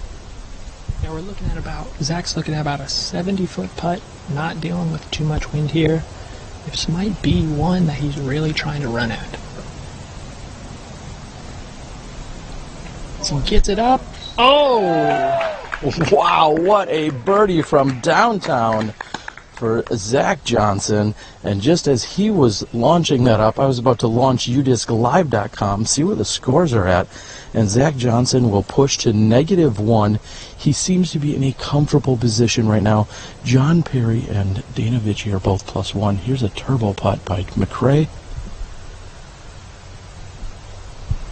And McRae not drawing metal as I take, again, a little bit of an awkward assessment here, Will, as we're walking down the fairway. I'm not looking at who's on top, because frankly it doesn't matter today. We're looking at who's on the bottom and trying to stay out of that last spot. And Dustin Keegan is struggling here today. He's sitting at +7. Just above him is Jeffrey Renner at +4. Dana Vici and John Perry both tied at +1.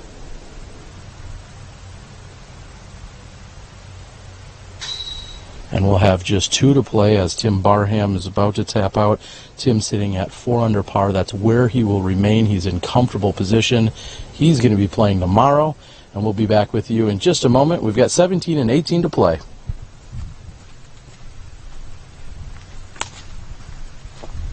Really trying to run it. So he gets it up. Oh! Wow, what a birdie from downtown.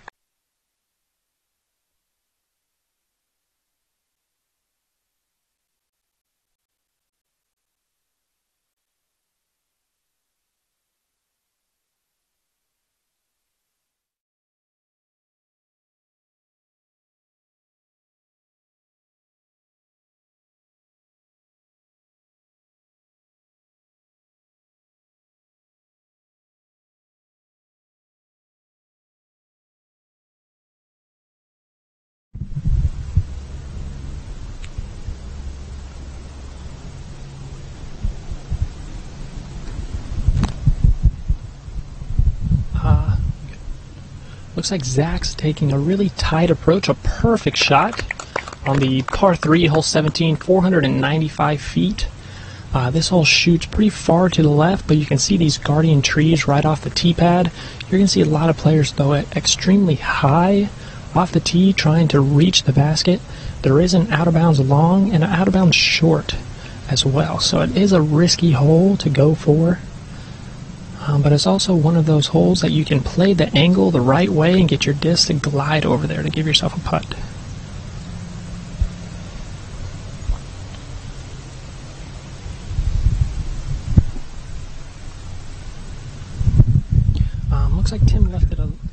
Looks like Tim left it a little bit wide right there, but still a good shot. He's going to be about 100 feet away from the basket.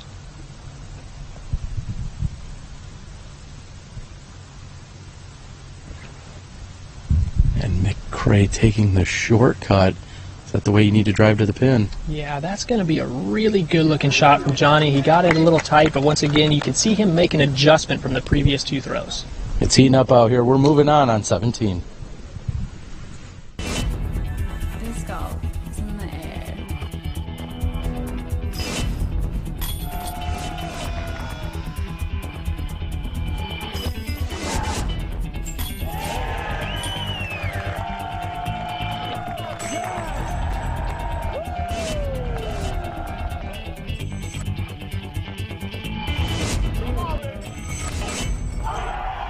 Join the excitement at pdga.com.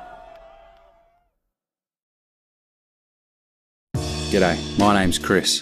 I'm here today to tell you a little bit about our disc stacks. They're disc pants manufactured specifically for disc golf. They basically have 4-way stretch, water repellent material. They have a towel attachment pocket in the front side of each pair of pants. They have zip back pockets. They have enough belt loops to tie you up, and you got reflectors, so for those of you riding to the course on your bike, you'll be safe in the dude pants. We're predicting these pants are going to become legendary. Get yourself some.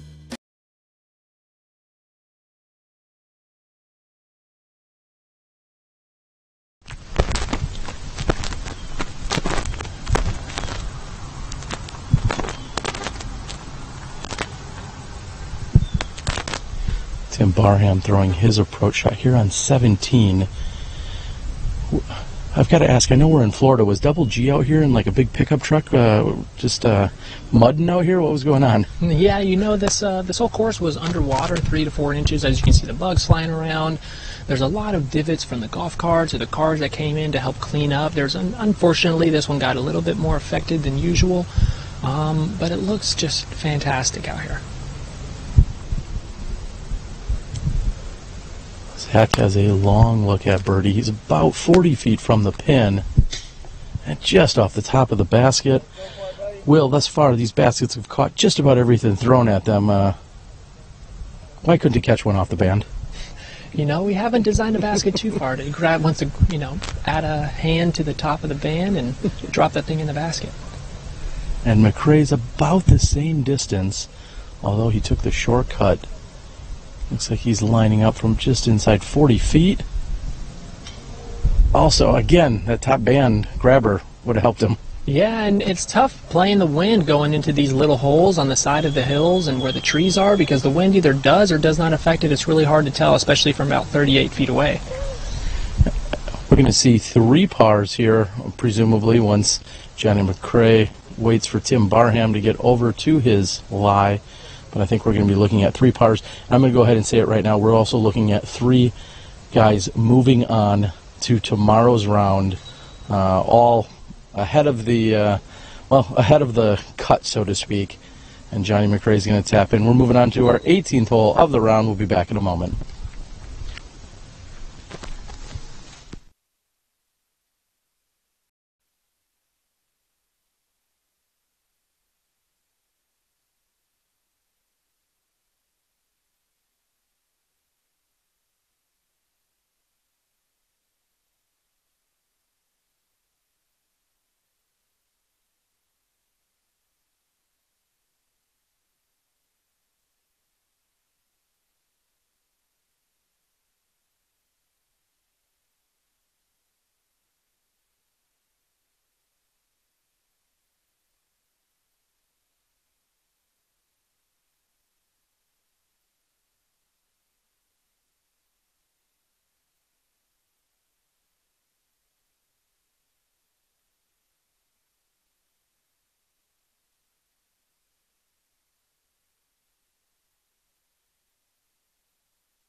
Will, I believe we've also set a record here for the most amount of cart spectators ever seen in a tournament. Yeah, it's going to be great coming down the last day, watching the final group play for that $10,000 payday. Out here, we're on hole 18, 988-foot par 5. Here, see the players either rip a sidearm or a low turnover off the tee. There is a Mando that doesn't allow people to go out to the right off the tee pad. Zach, you can see going for the sidearm. It is a left to right wind, which is favorable for the low skip shot.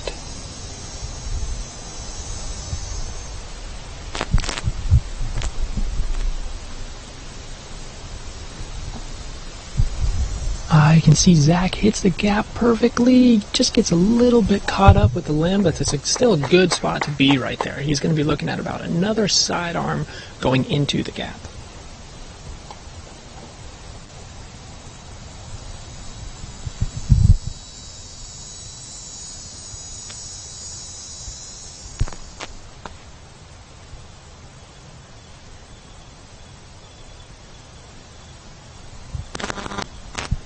Tim Barham going with a roller just on the outside of that tree, which looks like a pretty great angle to be. Come on, Barham. As you can see, the wind grab the end of that disc. Eventually tries to crawl up that tree. Yeah, and that's a really great shot right there, and he plays the wind perfectly. Hey, thanks for coming today and watching. Johnny thanks everybody for coming out here to come watch people play some disc golf.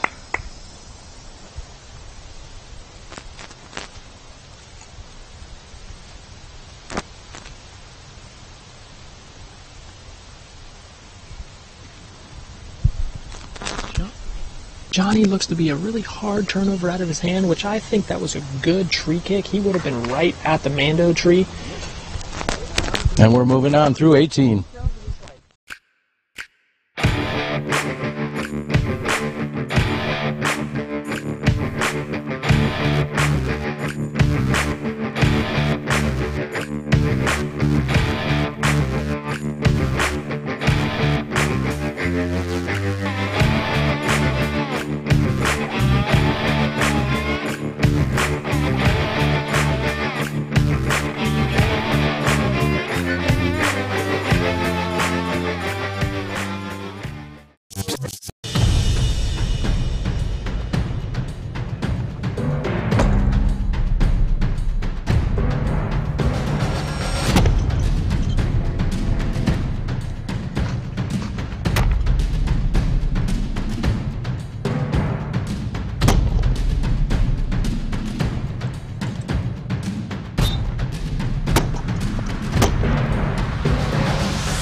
McRae confirming there are in fact 3 mandatories on this hole. He's looking to carry it over the bunker, and that seems to be a perfect shot, Tim is saying. Yeah, it looks like Johnny just confirmed with everybody there is 3 mandos on this hole, which don't allow the player to shortcut the intended fairway, as you can see with the big gap in the tree. Once we get a little bit closer, you're going to see a very big cutout in the tree line that allows the player to be just to the left of the final mando down there where the golf cart is, to have about a 300-foot approach shot towards the basket.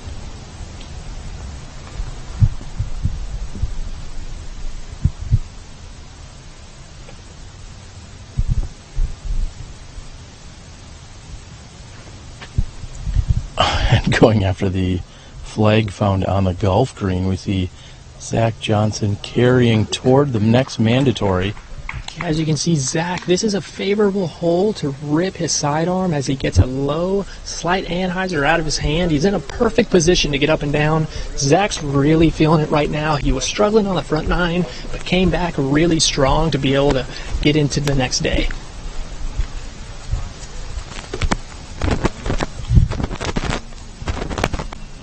Just a few more throws to make it through the round without further distracting Tim Barham. That's my only goal at this point.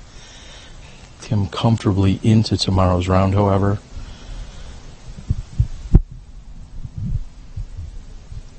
Tim sitting at 4 under and also with the 3rd best score of all competitors thus far.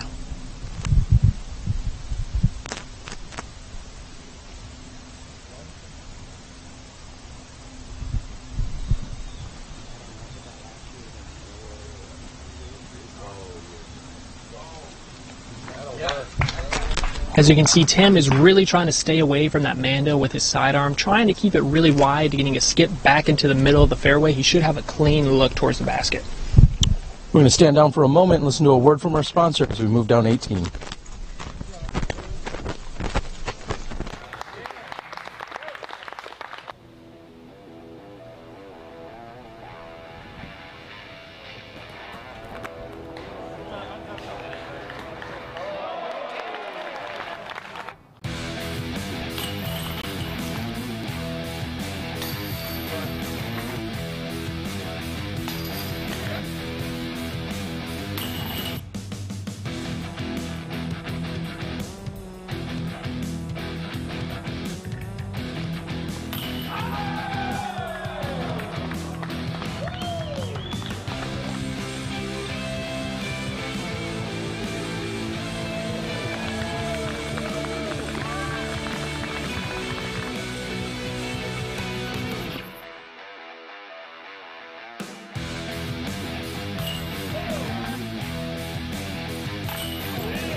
That wind is pushing him down, so Johnny's going to have to more or less lay up from his second shot.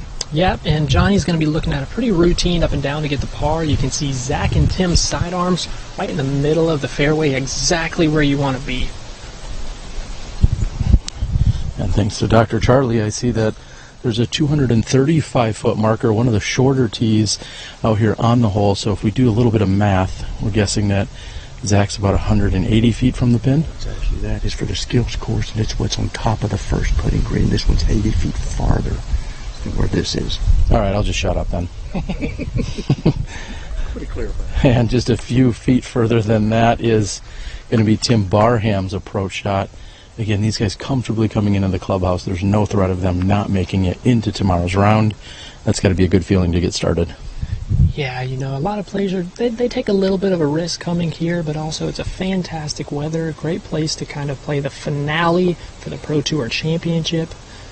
It's great to see people coming out here, not just the players who are playing tomorrow, supporting their friends on the course, but also the local Jacksonville disc golfers to come out and watch disc golf being played at the highest level. Well, looking forward to 3 more days of live coverage as we crown our men's and women's Disc Golf Pro Tour Championships winner here this weekend.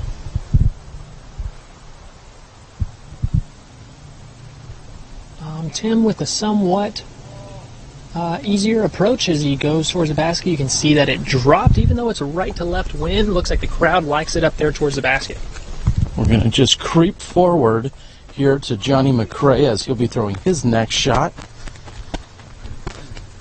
This round moved along, I know I said it a few times, very swiftly. I don't think anyone would have guessed a 2.5-hour round. That's what we're looking at here, of course, just the threesome. And Johnny McCray only counts as about half, as he's such a fast player and almost trying to wrap things up with that throw-in. It's been a lot of fun out here, Will. I think we're going to be blessed with great weather throughout the weekend, and I think SmashBoxxTV is going to be blessed with some great, insightful commentary by yourself. What did you think as you walked around during this first round? You know, it's a little bit of a different look instead of playing, commentating on every shot. But I do love to get some insight. I think I have some insightful things to say about the course and how people are thinking in their thought process. And I hope that everybody tunes in, shares, likes, and we get a really big following for the last couple days of some awesome pro caliber disc golf.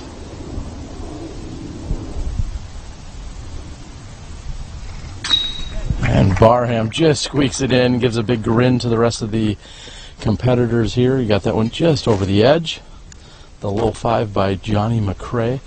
We'll do our best shortly after these gentlemen putt out.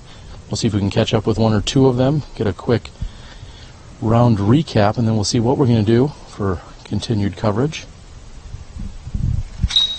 McCray, no problem.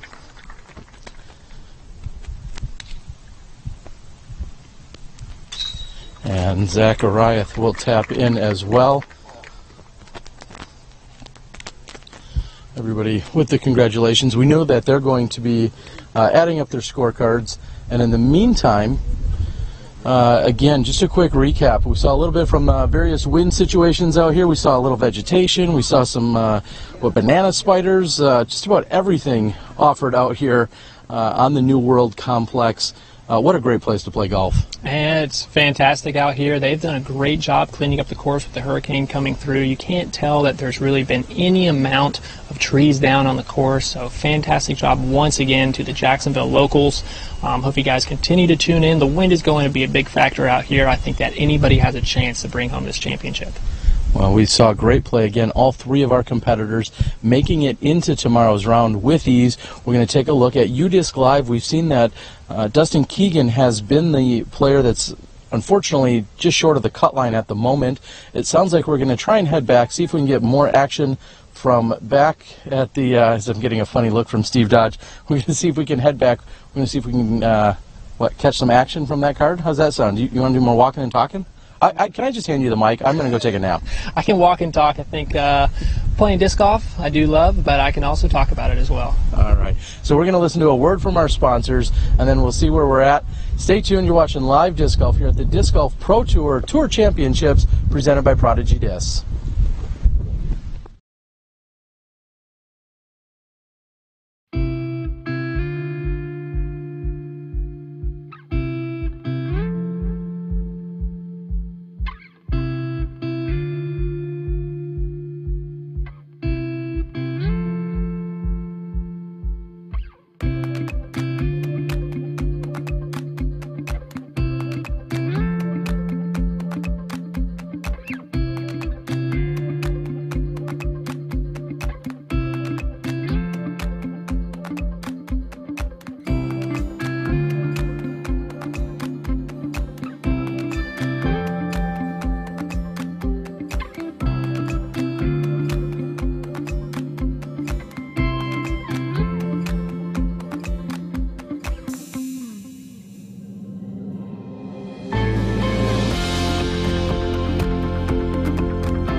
Hello, everyone, and welcome back. Terry Miller, the Disc Golf Guy, along with Will Schustrick.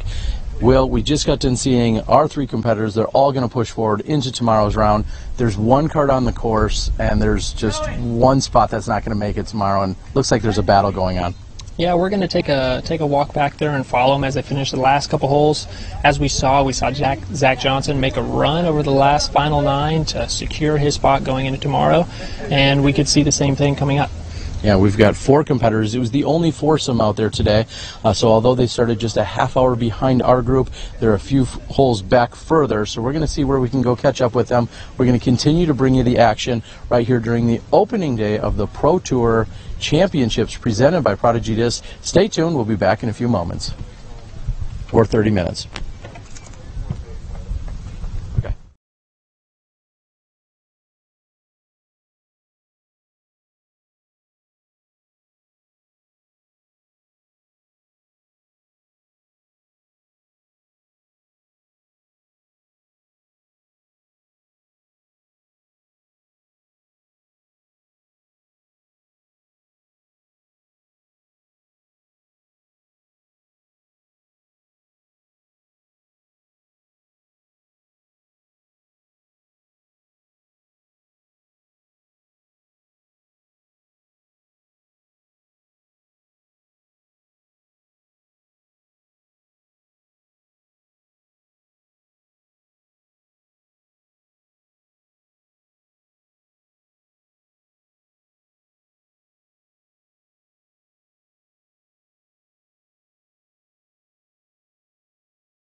Tim opts for a mid-range going straight up the middle. What a shot, almost putting it in. Yeah, that was a great slide hyzer.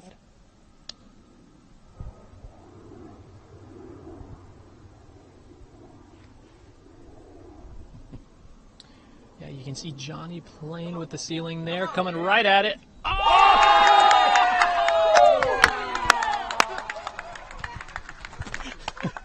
And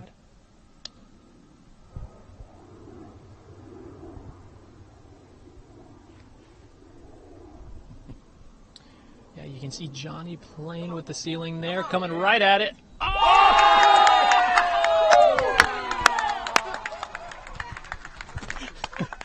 And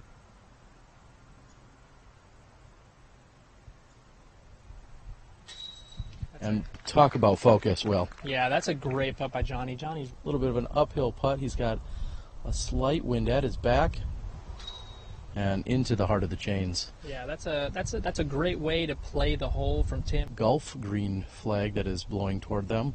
Zachariah hanging it out to the right, coming in nicely. Should have a good putt from there. Yeah, that's going to be a great shot from Zach.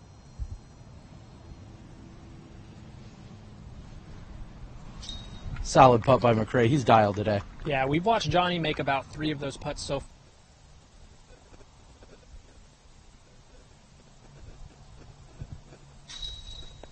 Unbelievable. Wow. Very dense woods on this right side. Position is key. And trying to get back on track, Zach for the birdie too.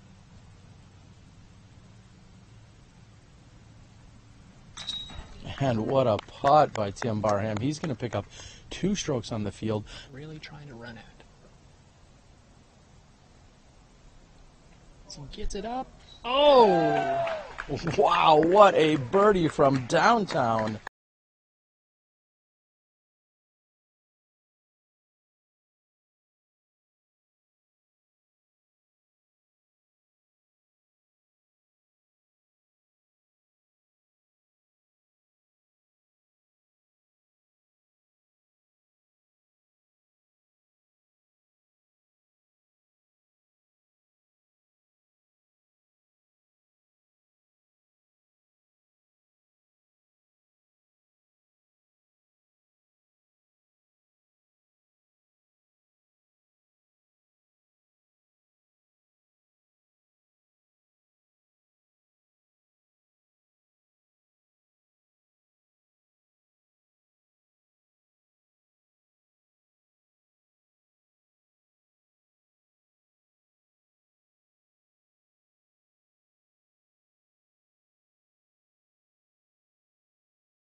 Welcome back, everyone. We are here with hot action, hole 14, the par 5, with Mike Conley on the tee.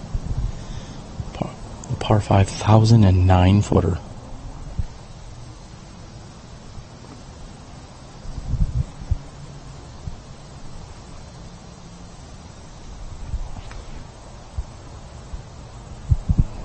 And Conley going right up the middle, a great looking shot, puring the gap. Exactly what you want to do here off the tee. Yeah, it looks like Mike Conley is 3 down for the round, and he is fairly secured for coming into the top 12 hottest scores of the day.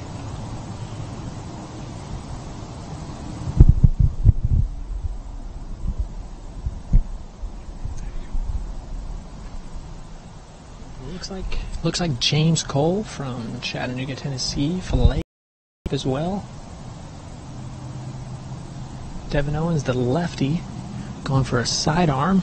Looks like he caught up a little bit, but he's also out of the gap. Devin and James are both securely into the next round. Dustin Keegan needs to pick up 3 birdies across these last 4 or 5 holes to give himself a shot of making it into tomorrow. And we're going to move down the fairway right here on 14.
And Snappy Cole going with a routine hyzer shot right up into the center of the fairway.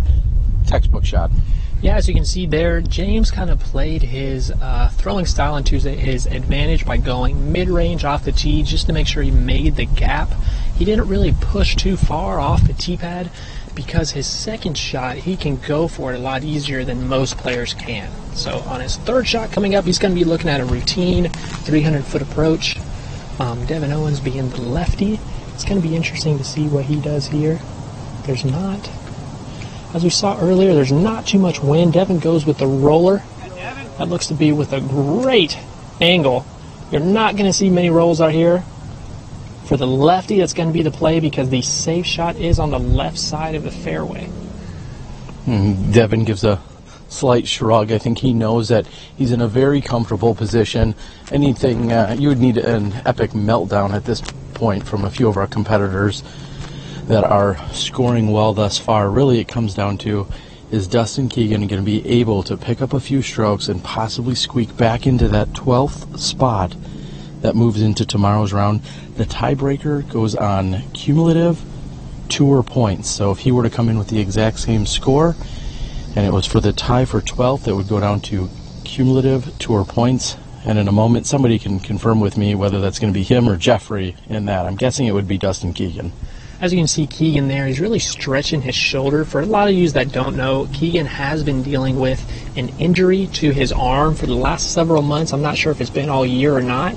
It has clearly affected his play. Keegan rated well over 1010 the previous time that I saw his rating anyways, and he's a great player overall, but you know, as I know from personal experience, little injuries to your shoulder can affect a massive amount of scoring. Conley's lining up his second shot. As you can see, he is not playing with that out of bounds. There's a lot of room on that left side to really stay safe, and from right there, it's a routine upshot about 280 feet. I hear a wild Barsby in the background. We're going to take a break, hear a word from our sponsor, move down 14.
And Snappy's going to be throwing his third shot, going out and over the bunker, flirting with some OB on that right side, but looks to have come in safe. Looking to get a call from the spotter. I got nothing kind of dignified if he was safe or out of bounds, but I'm going to be with Terry on that one. I think that he was safe. Go a little throwback with James Cole. I actually played with James one of my first tournaments ever in 2006. Shout out to all the Chattanooga crew, Tennessee crew. It's awesome. You know, I've played with James, I think, for the last 10 to 12 years, and you know, we've played together a lot of tournaments, so it's always great to see a local around my area up at one of the bigger tournaments across disc golf.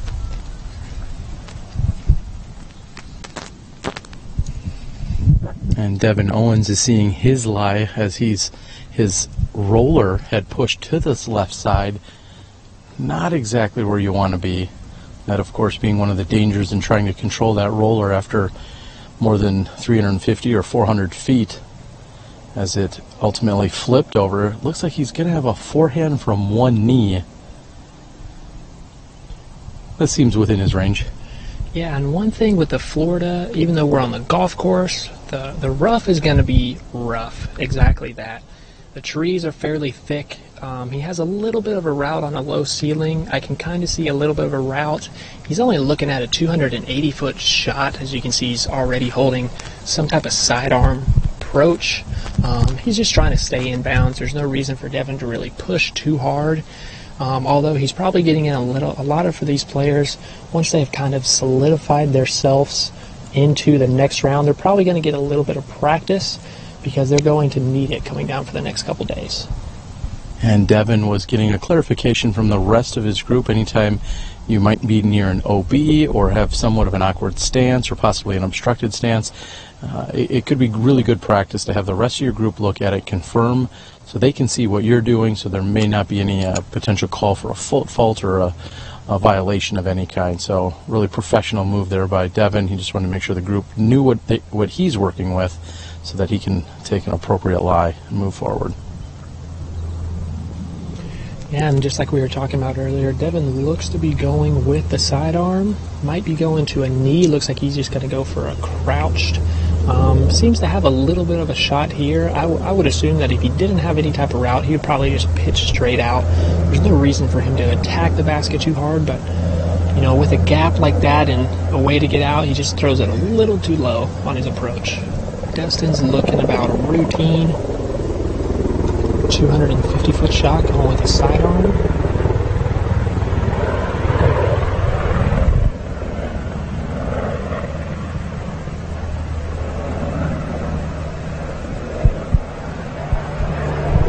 And Keegan plays wide to the left, trying to keep the sidewalk out of play there. I think that was his mentality there, just thinking, I do not want to even possibly throw OB whatsoever. He'd rather miss to the left than flirt with the sidewalk and the OB.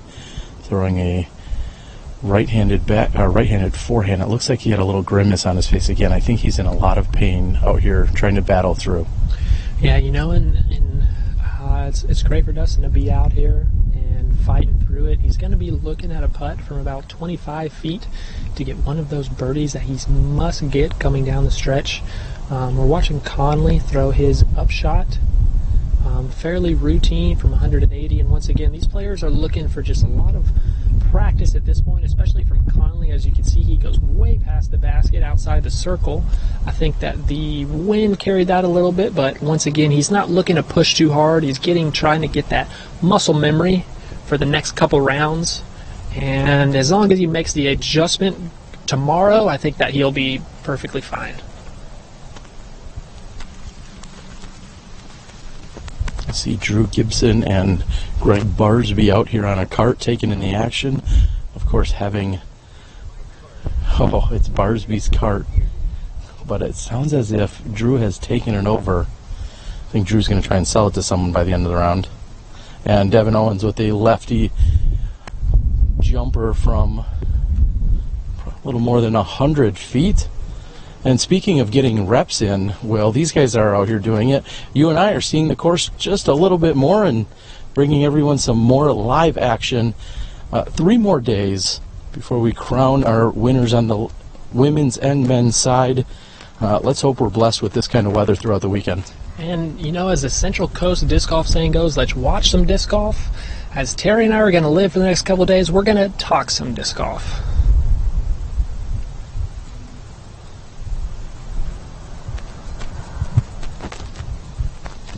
And Mike Conley with a little bit of a misread, whether it was the wind or just the sheer power he threw with. He's gone outside of circle one. He's looking at least 40 feet for his comebacker as he's throwing back towards the basket. This is going to be a headwind for him to deal with. Oh, and just grabbing the left side of the basket. This is actually the first time I've seen Conley play. Looks to have a fairly good distance game. Looks like he's got a pretty confident putt. He's looking at one of the top 5 scores for the day coming in. Dustin's got about a 28-foot putt, a little swirly wind. And he needed that right there to pop right in. It's a great putt by Dustin. I know it's going to be tough for him coming down the stretch, but he does have a very big chance to birdie the next couple holes, especially being shorter and Dustin with a little bit of an injury going on. If he can get the next couple holes, he's going to be looking at a tie with Jeff. And once again, as we stated earlier, Keegan does have more points in comparison to Jeff. So if they do tie, just so you guys know, they will not go into a playoff. It will be Keegan moving on to tomorrow. We're moving over to the island on 15. We'll be back after a hole preview. Thanks, up.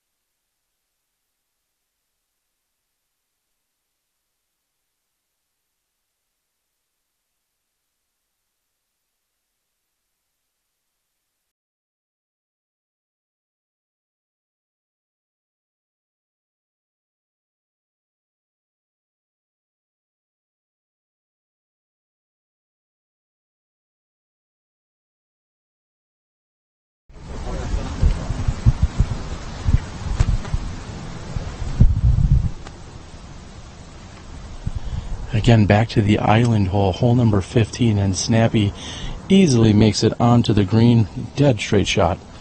Next to throw will be Dustin Keegan throwing the exact same disc. That's an Innova Nova off the tee.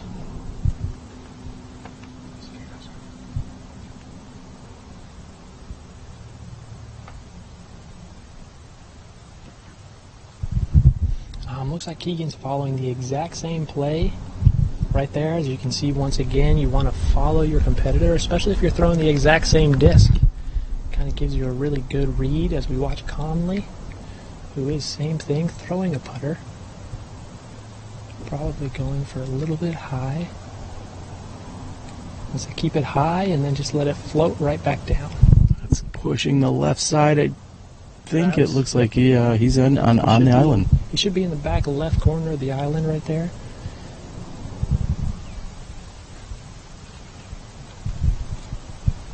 And as all our players are trying to approach this straight on, there is in fact a mandatory, so you must throw the straight shot as opposed to the hyzer. We're going to move up to the island in just a moment after a word from our sponsors.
And Snappy is about 1.5 meters outside of the circle.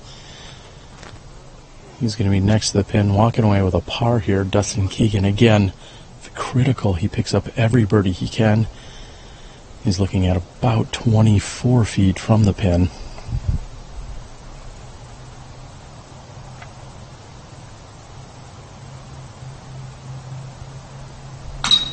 And Keegan's chasing that score down. He's going to push down to +5, which puts him just 1 off the pace. He needs to at least tie with Jeffrey to move on to tomorrow.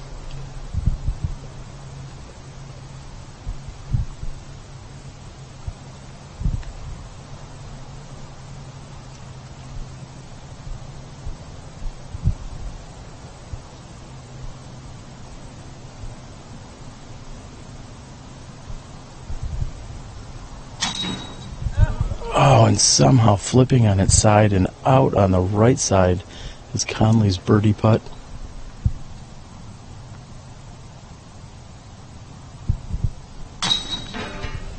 And Devin from left side stance inside 15 feet. He's going to be in for the birdie, so we're going to see 2 birdies and what looks to be 2 pars. Keegan's on the move. Yeah, it looks like he only needs 1 more shot to really tie. And coming down the stretch, we got 1 short hole coming up, which is kind of tough to get with a dead straight tunnel. And we'll see how it plays out. We're moving on. Hole 17.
And Keegan hits one of the first trees available on the right side. It does carry forward to the left side, but he's going to be at best saving par here.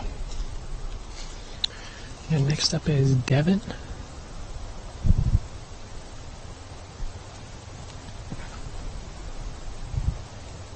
And Devins hits a tree on the right side and then kicks further right. Again, at best looking to save par at this point. Yeah, I'm going to go with James Cole. I'm going to say that he makes this shot pretty perfect.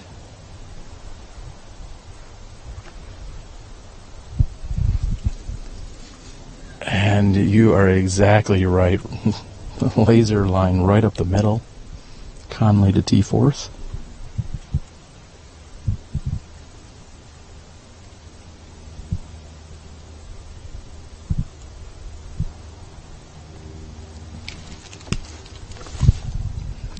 And Conley with great snap is pushing to the right side of the basket and just past it.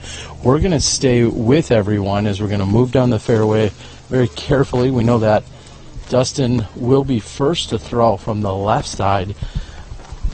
Will, I think we need another camera that we don't have, but we need another camera back on Jeffrey wherever he's at. Not sure if he's at the bar hanging out or if he's practice putting. Unfortunately, a playoff will not happen, but either way, we know he's sitting on pins and needles, just waiting to see how Dustin Keegan finishes out these last 3 holes. Yeah, and before we left, I did see Jeff up there at the clubhouse. He knows the situation of what's going on. He talked to Steve Dodge. He does know about the playoff implications, that there are no playoff implications.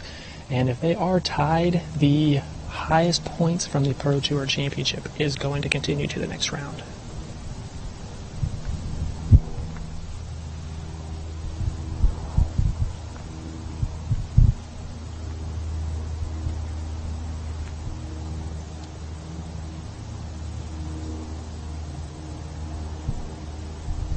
And if Keegan wants any shot of continuing on, he has to par this hole. Yeah, and it looks like Keegan had a great upshot right there. He's only looking at about 15 feet away from the basket. Had a really good punch out with his sidearm through the fairway, and it seems to be right there. He's going to need to par this hole. A par is all but inevitable, you know, barring some kind of throw-in on hole 17, and then that's going to put all the pressure squarely back on the final hole of the round. He's going to need a birdie. And once again, these competitors right here, Devin, Conley, and James, they're looking at pretty much a formality at this point, kind of going through the motions, getting that practice in for the rounds that are coming up. Still being professional, still playing it out, even though they know that they're guaranteed a spot for tomorrow. Little FEMA work here on the right side by Devin Owens, trying to get himself a stance. He's just looking to get anywhere near the basket to save the par. And it looks like Devin got out pretty easily. He's going to be looking at just a tap in for par. The next two putts are going to come from the back side of the basket there. I called James Cole for laying the shot, and I'll go with the reason being that his home course, called the Sinks in Chattanooga, Tennessee, makes this hole look wide open. And I've played with James many times there. I've seen him fillet some really tight gaps, and you know, it comes in handy whenever your home course is super tight whenever you get to these courses. Well, if you keep calling everything correctly, Will, I'm just going to hand you a mic and take off the rest of the weekend. It's been great having you out here today, again, getting your insights, knowing what the players are trying to do, and then also being one of the co-course designers gives us some insight that we wouldn't get anywhere else. So thank you for joining us. We see Mike Conley, like you said, from the back side of the basket. He's gone deep by what looks about 30 or so feet. I can't see any of the paint from here. Looks about 30 feet deep, and he's got a tree limb in his way, so he's going to go down to the one knee. We'll see if you can give this enough power and keep it low and under those hanging branches.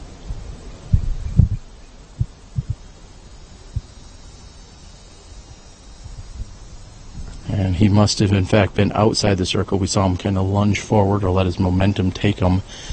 And as you said, Keegan just about at that 15 to 18 foot range. This putt is huge.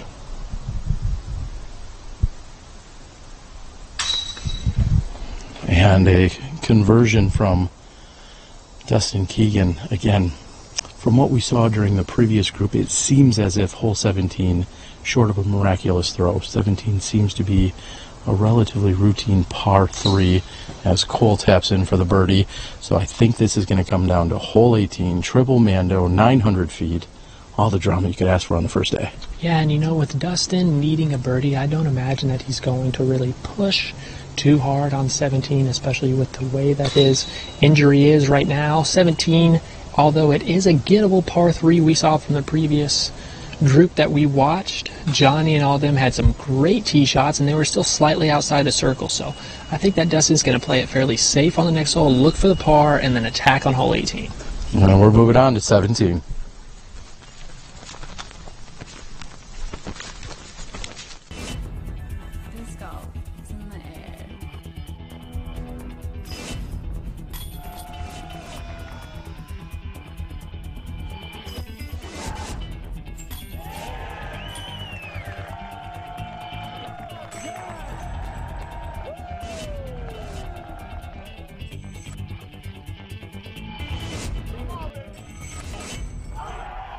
Join the excitement at PDGA.com.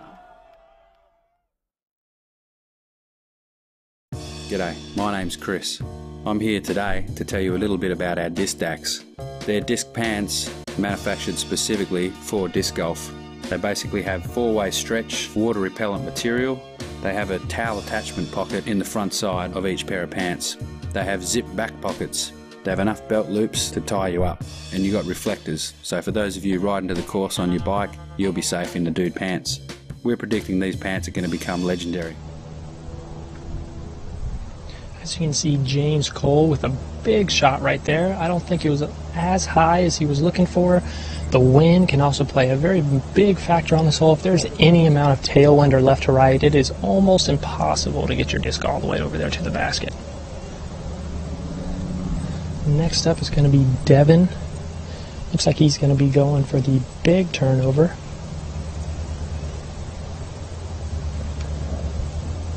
As he gets it high enough, it needs to flex just a tad. Looks to be up there putting.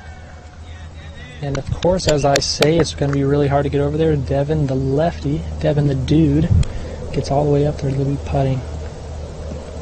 And Dustin looks to have a pretty fairly easy shot. He's going to have about an 80-foot approach, and that's what he was looking for.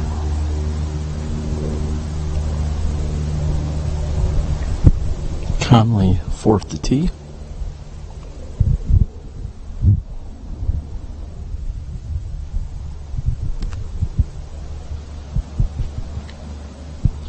Conley goes lower. However, we're seeing if this is pushing from right to left, and he's done just that. We'll be back with you in a few moments after a word from our sponsor. We'll see if Devin Owens can card the first birdie out of all competitors today, and he's left-handed.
Looks like James Cole looking about the same shot as the previous one. Same thing with Dustin. They're about 100 feet away from the basket. Dustin's probably not going to try too much on this. He might give it a little bit of a bid, but once again, he's just not looking to make it any more difficult on himself.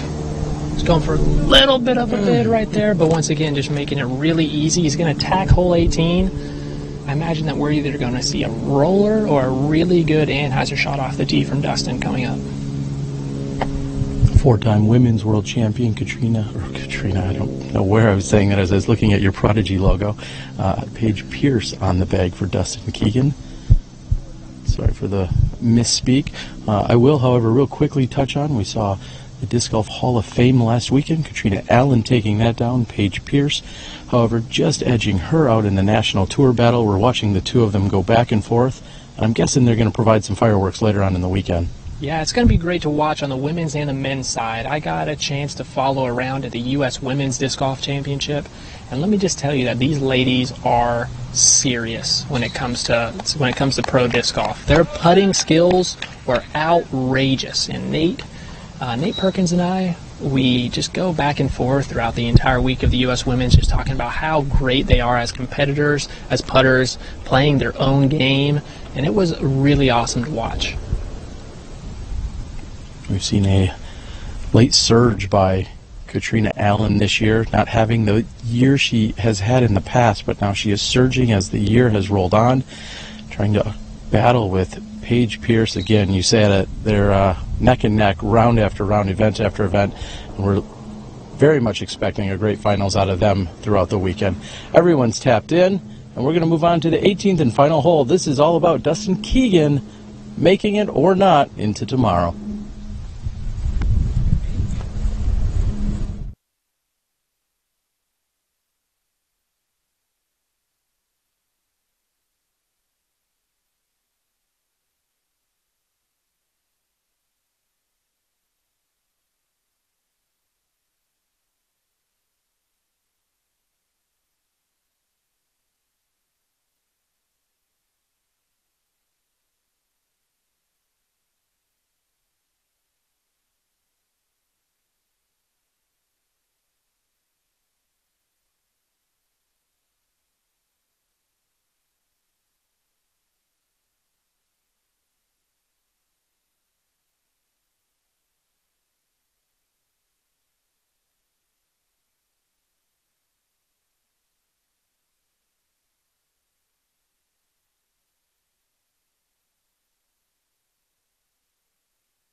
Welcome back to hole 18. Paige Pierce, who we were just talking about a moment ago, on the bag for Dustin Keegan, talking a little bit about strategy.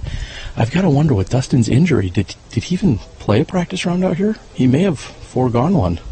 Yeah, I'm not sure on that. I know that coming down the stretch, he's still looking at making it into tomorrow, which is a great job if he did play it blind.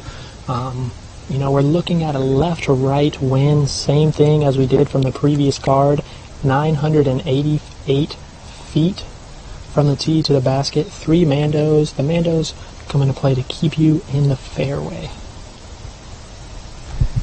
Somewhat shot shaping and forcing a fairway here, the mandatories, and a great tee shot by the lefty Devin Owens. Yeah, I think that we're going to see a big roller either from James, and it looks like to me he has his roller disc, which is a great win to really get a big roller off. As you can see, for the people out there watching, he's taking a really hard Anheuser approach. He is going with the roller. As he's trying to get it over, might be a little bit too far. I think the disc just had a little bit too much stability, although he's in the middle of the fairway. Still not a bad spot to be. Next up is Dustin. Dustin has to get a good tee shot. It's going to be tough to get up and down for a birdie without 2 great shots to put you right in the middle of the fairway.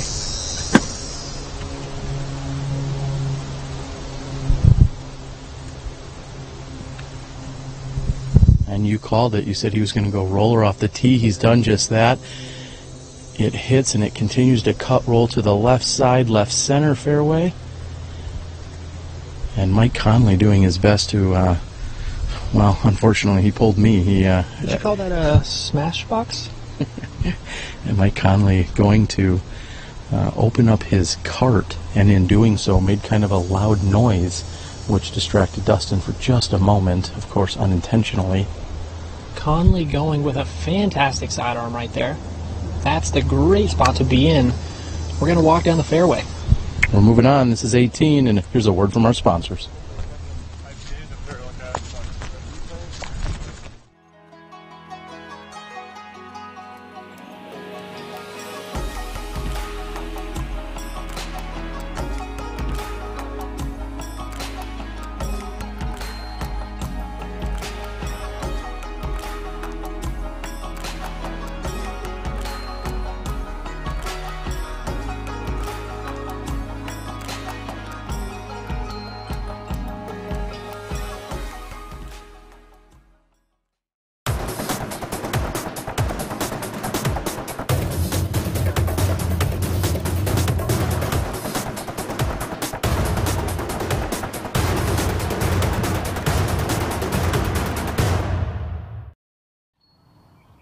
Hey everyone, it's AJ Risley. I've been on the road for about 5 or 6 weeks now. I'm going to be on the road for another 5 or 6 months for the rest of the year, and I've got another pro tip for you.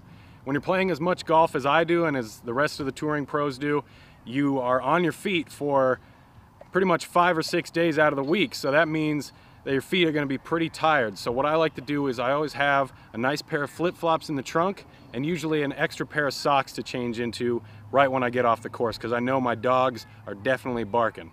So I want to get into some nice comfy flip-flops, get my feet out of that foot jail, and relax. There you go.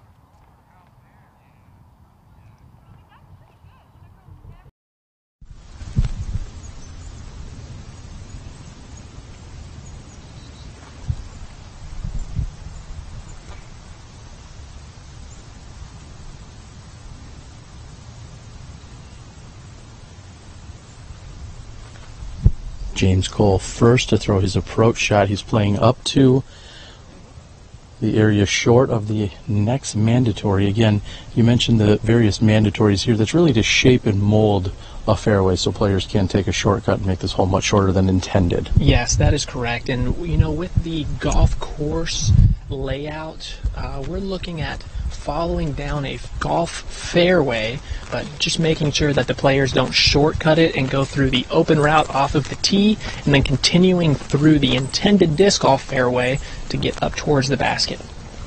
And it looks like if Dustin Keegan is on the left side of the fairway,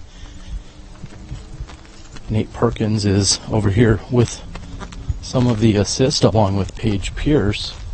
We also see the Jomez production crew out here. They're going to be giving you shot-by-shot coverage of this round. If you're interested in that, make sure you check it out tomorrow. Next day, all day, I think is one of their taglines, along with being one of the best in the industry. Super excited to have so many media teams out here for this weekend here at the Disc Golf Pro Tour Championships presented by Prodigy Disc.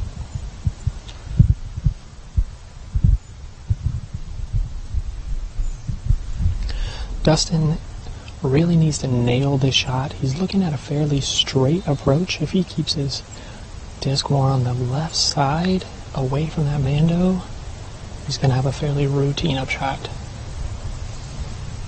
And Keegan's shot is up. It looks to be pushing over. Is that going to be a good position for him? Yeah, I think that's going to be pretty good. A lot of the players, if you get out of position, that big tree right in the middle, that's about 45 feet to the left of the Mando, is a really good spot to be because you have a lot of room to make the disc work.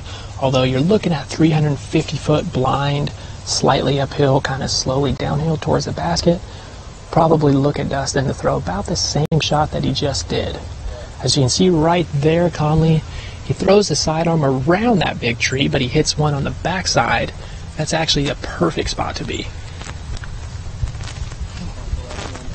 And Devin Owens will be the fourth competitor here to throw his approach shot.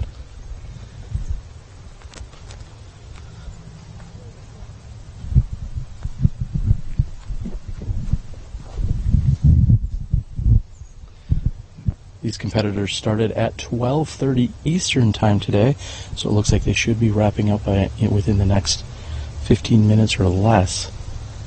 Gives us a really good indication.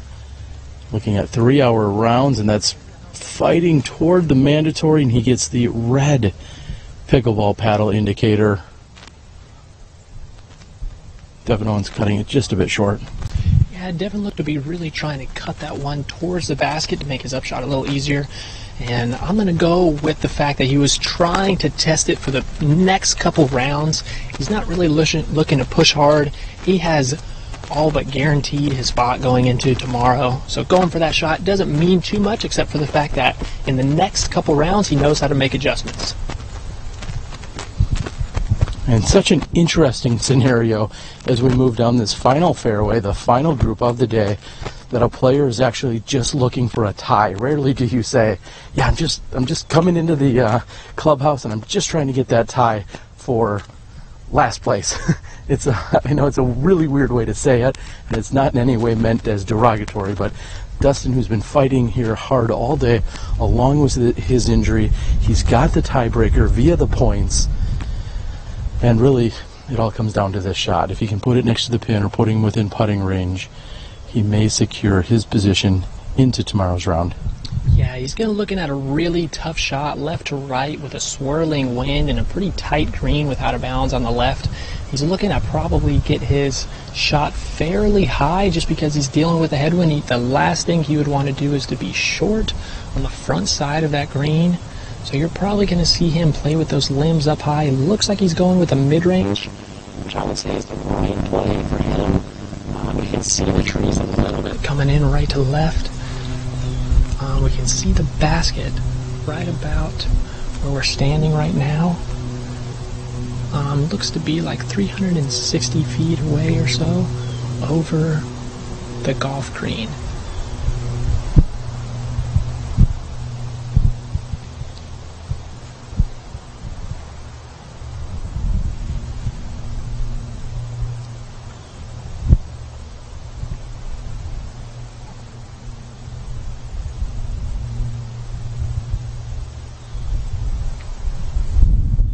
Crucial shot by Keegan. We're going to listen for the call from up near the green. Wow. And Dustin Keegan with a great shot. Looks to be pin high. What a shot by Keegan. It's going to come down to a putt, and a very important one at that. Yeah, it looks like Keegan went with the mid-range, slight anhyzer out of his hand, let the disc do the work, and it seemed like it switched to a tailwind right as he was throwing his shot, which may or may not kind of help it pan out, but that was an amazing shot by Dustin.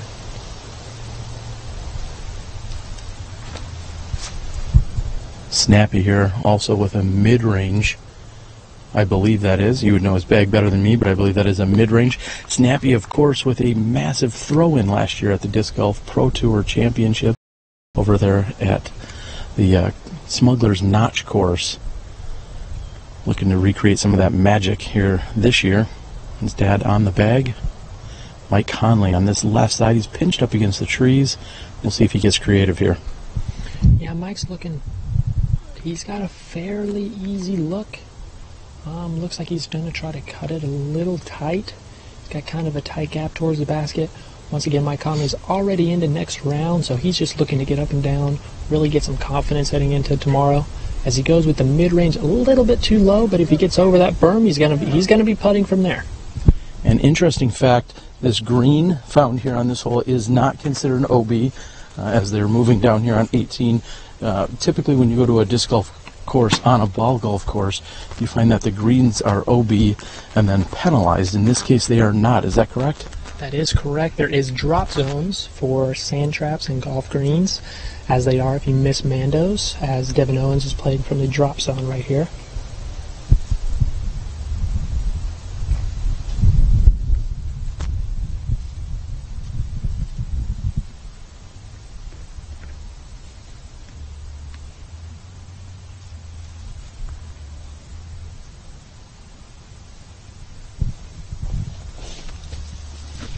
Devin looks to be going overstable mid-range to slight hyzers, giving up towards the basket. Looks to be in range for putting, maybe a little bit outside the circle.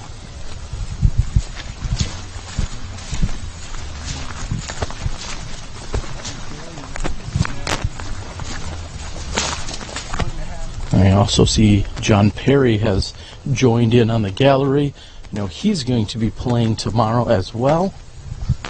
So we're moving down this 18th and final hole of the day.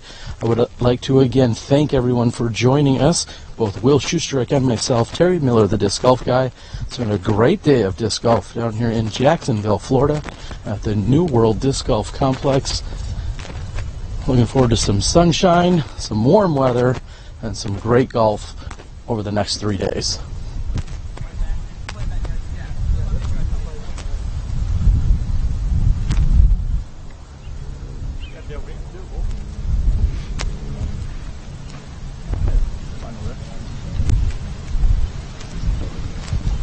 Mike Conley will retrieve his disc from the bunker with water.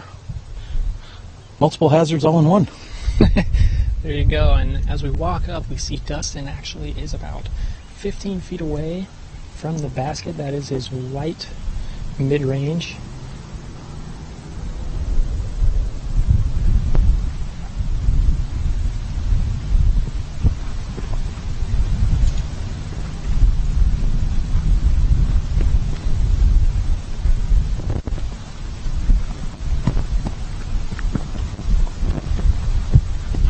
to wonder at this point if Dustin Keegan knows what this putt is for.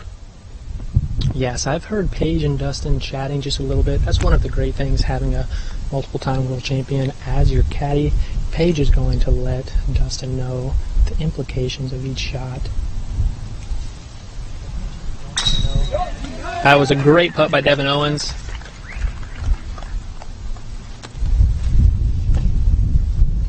And with the unique situation that we have on hand this weekend and trying to not just play the course, but you also do have to play the scores that are posted. And so as you said, you maybe don't usually need to know or want to know the scores, but in this case, different implications. And this is a huge putt. This is the longest 15-footer Dustin's had in a long time.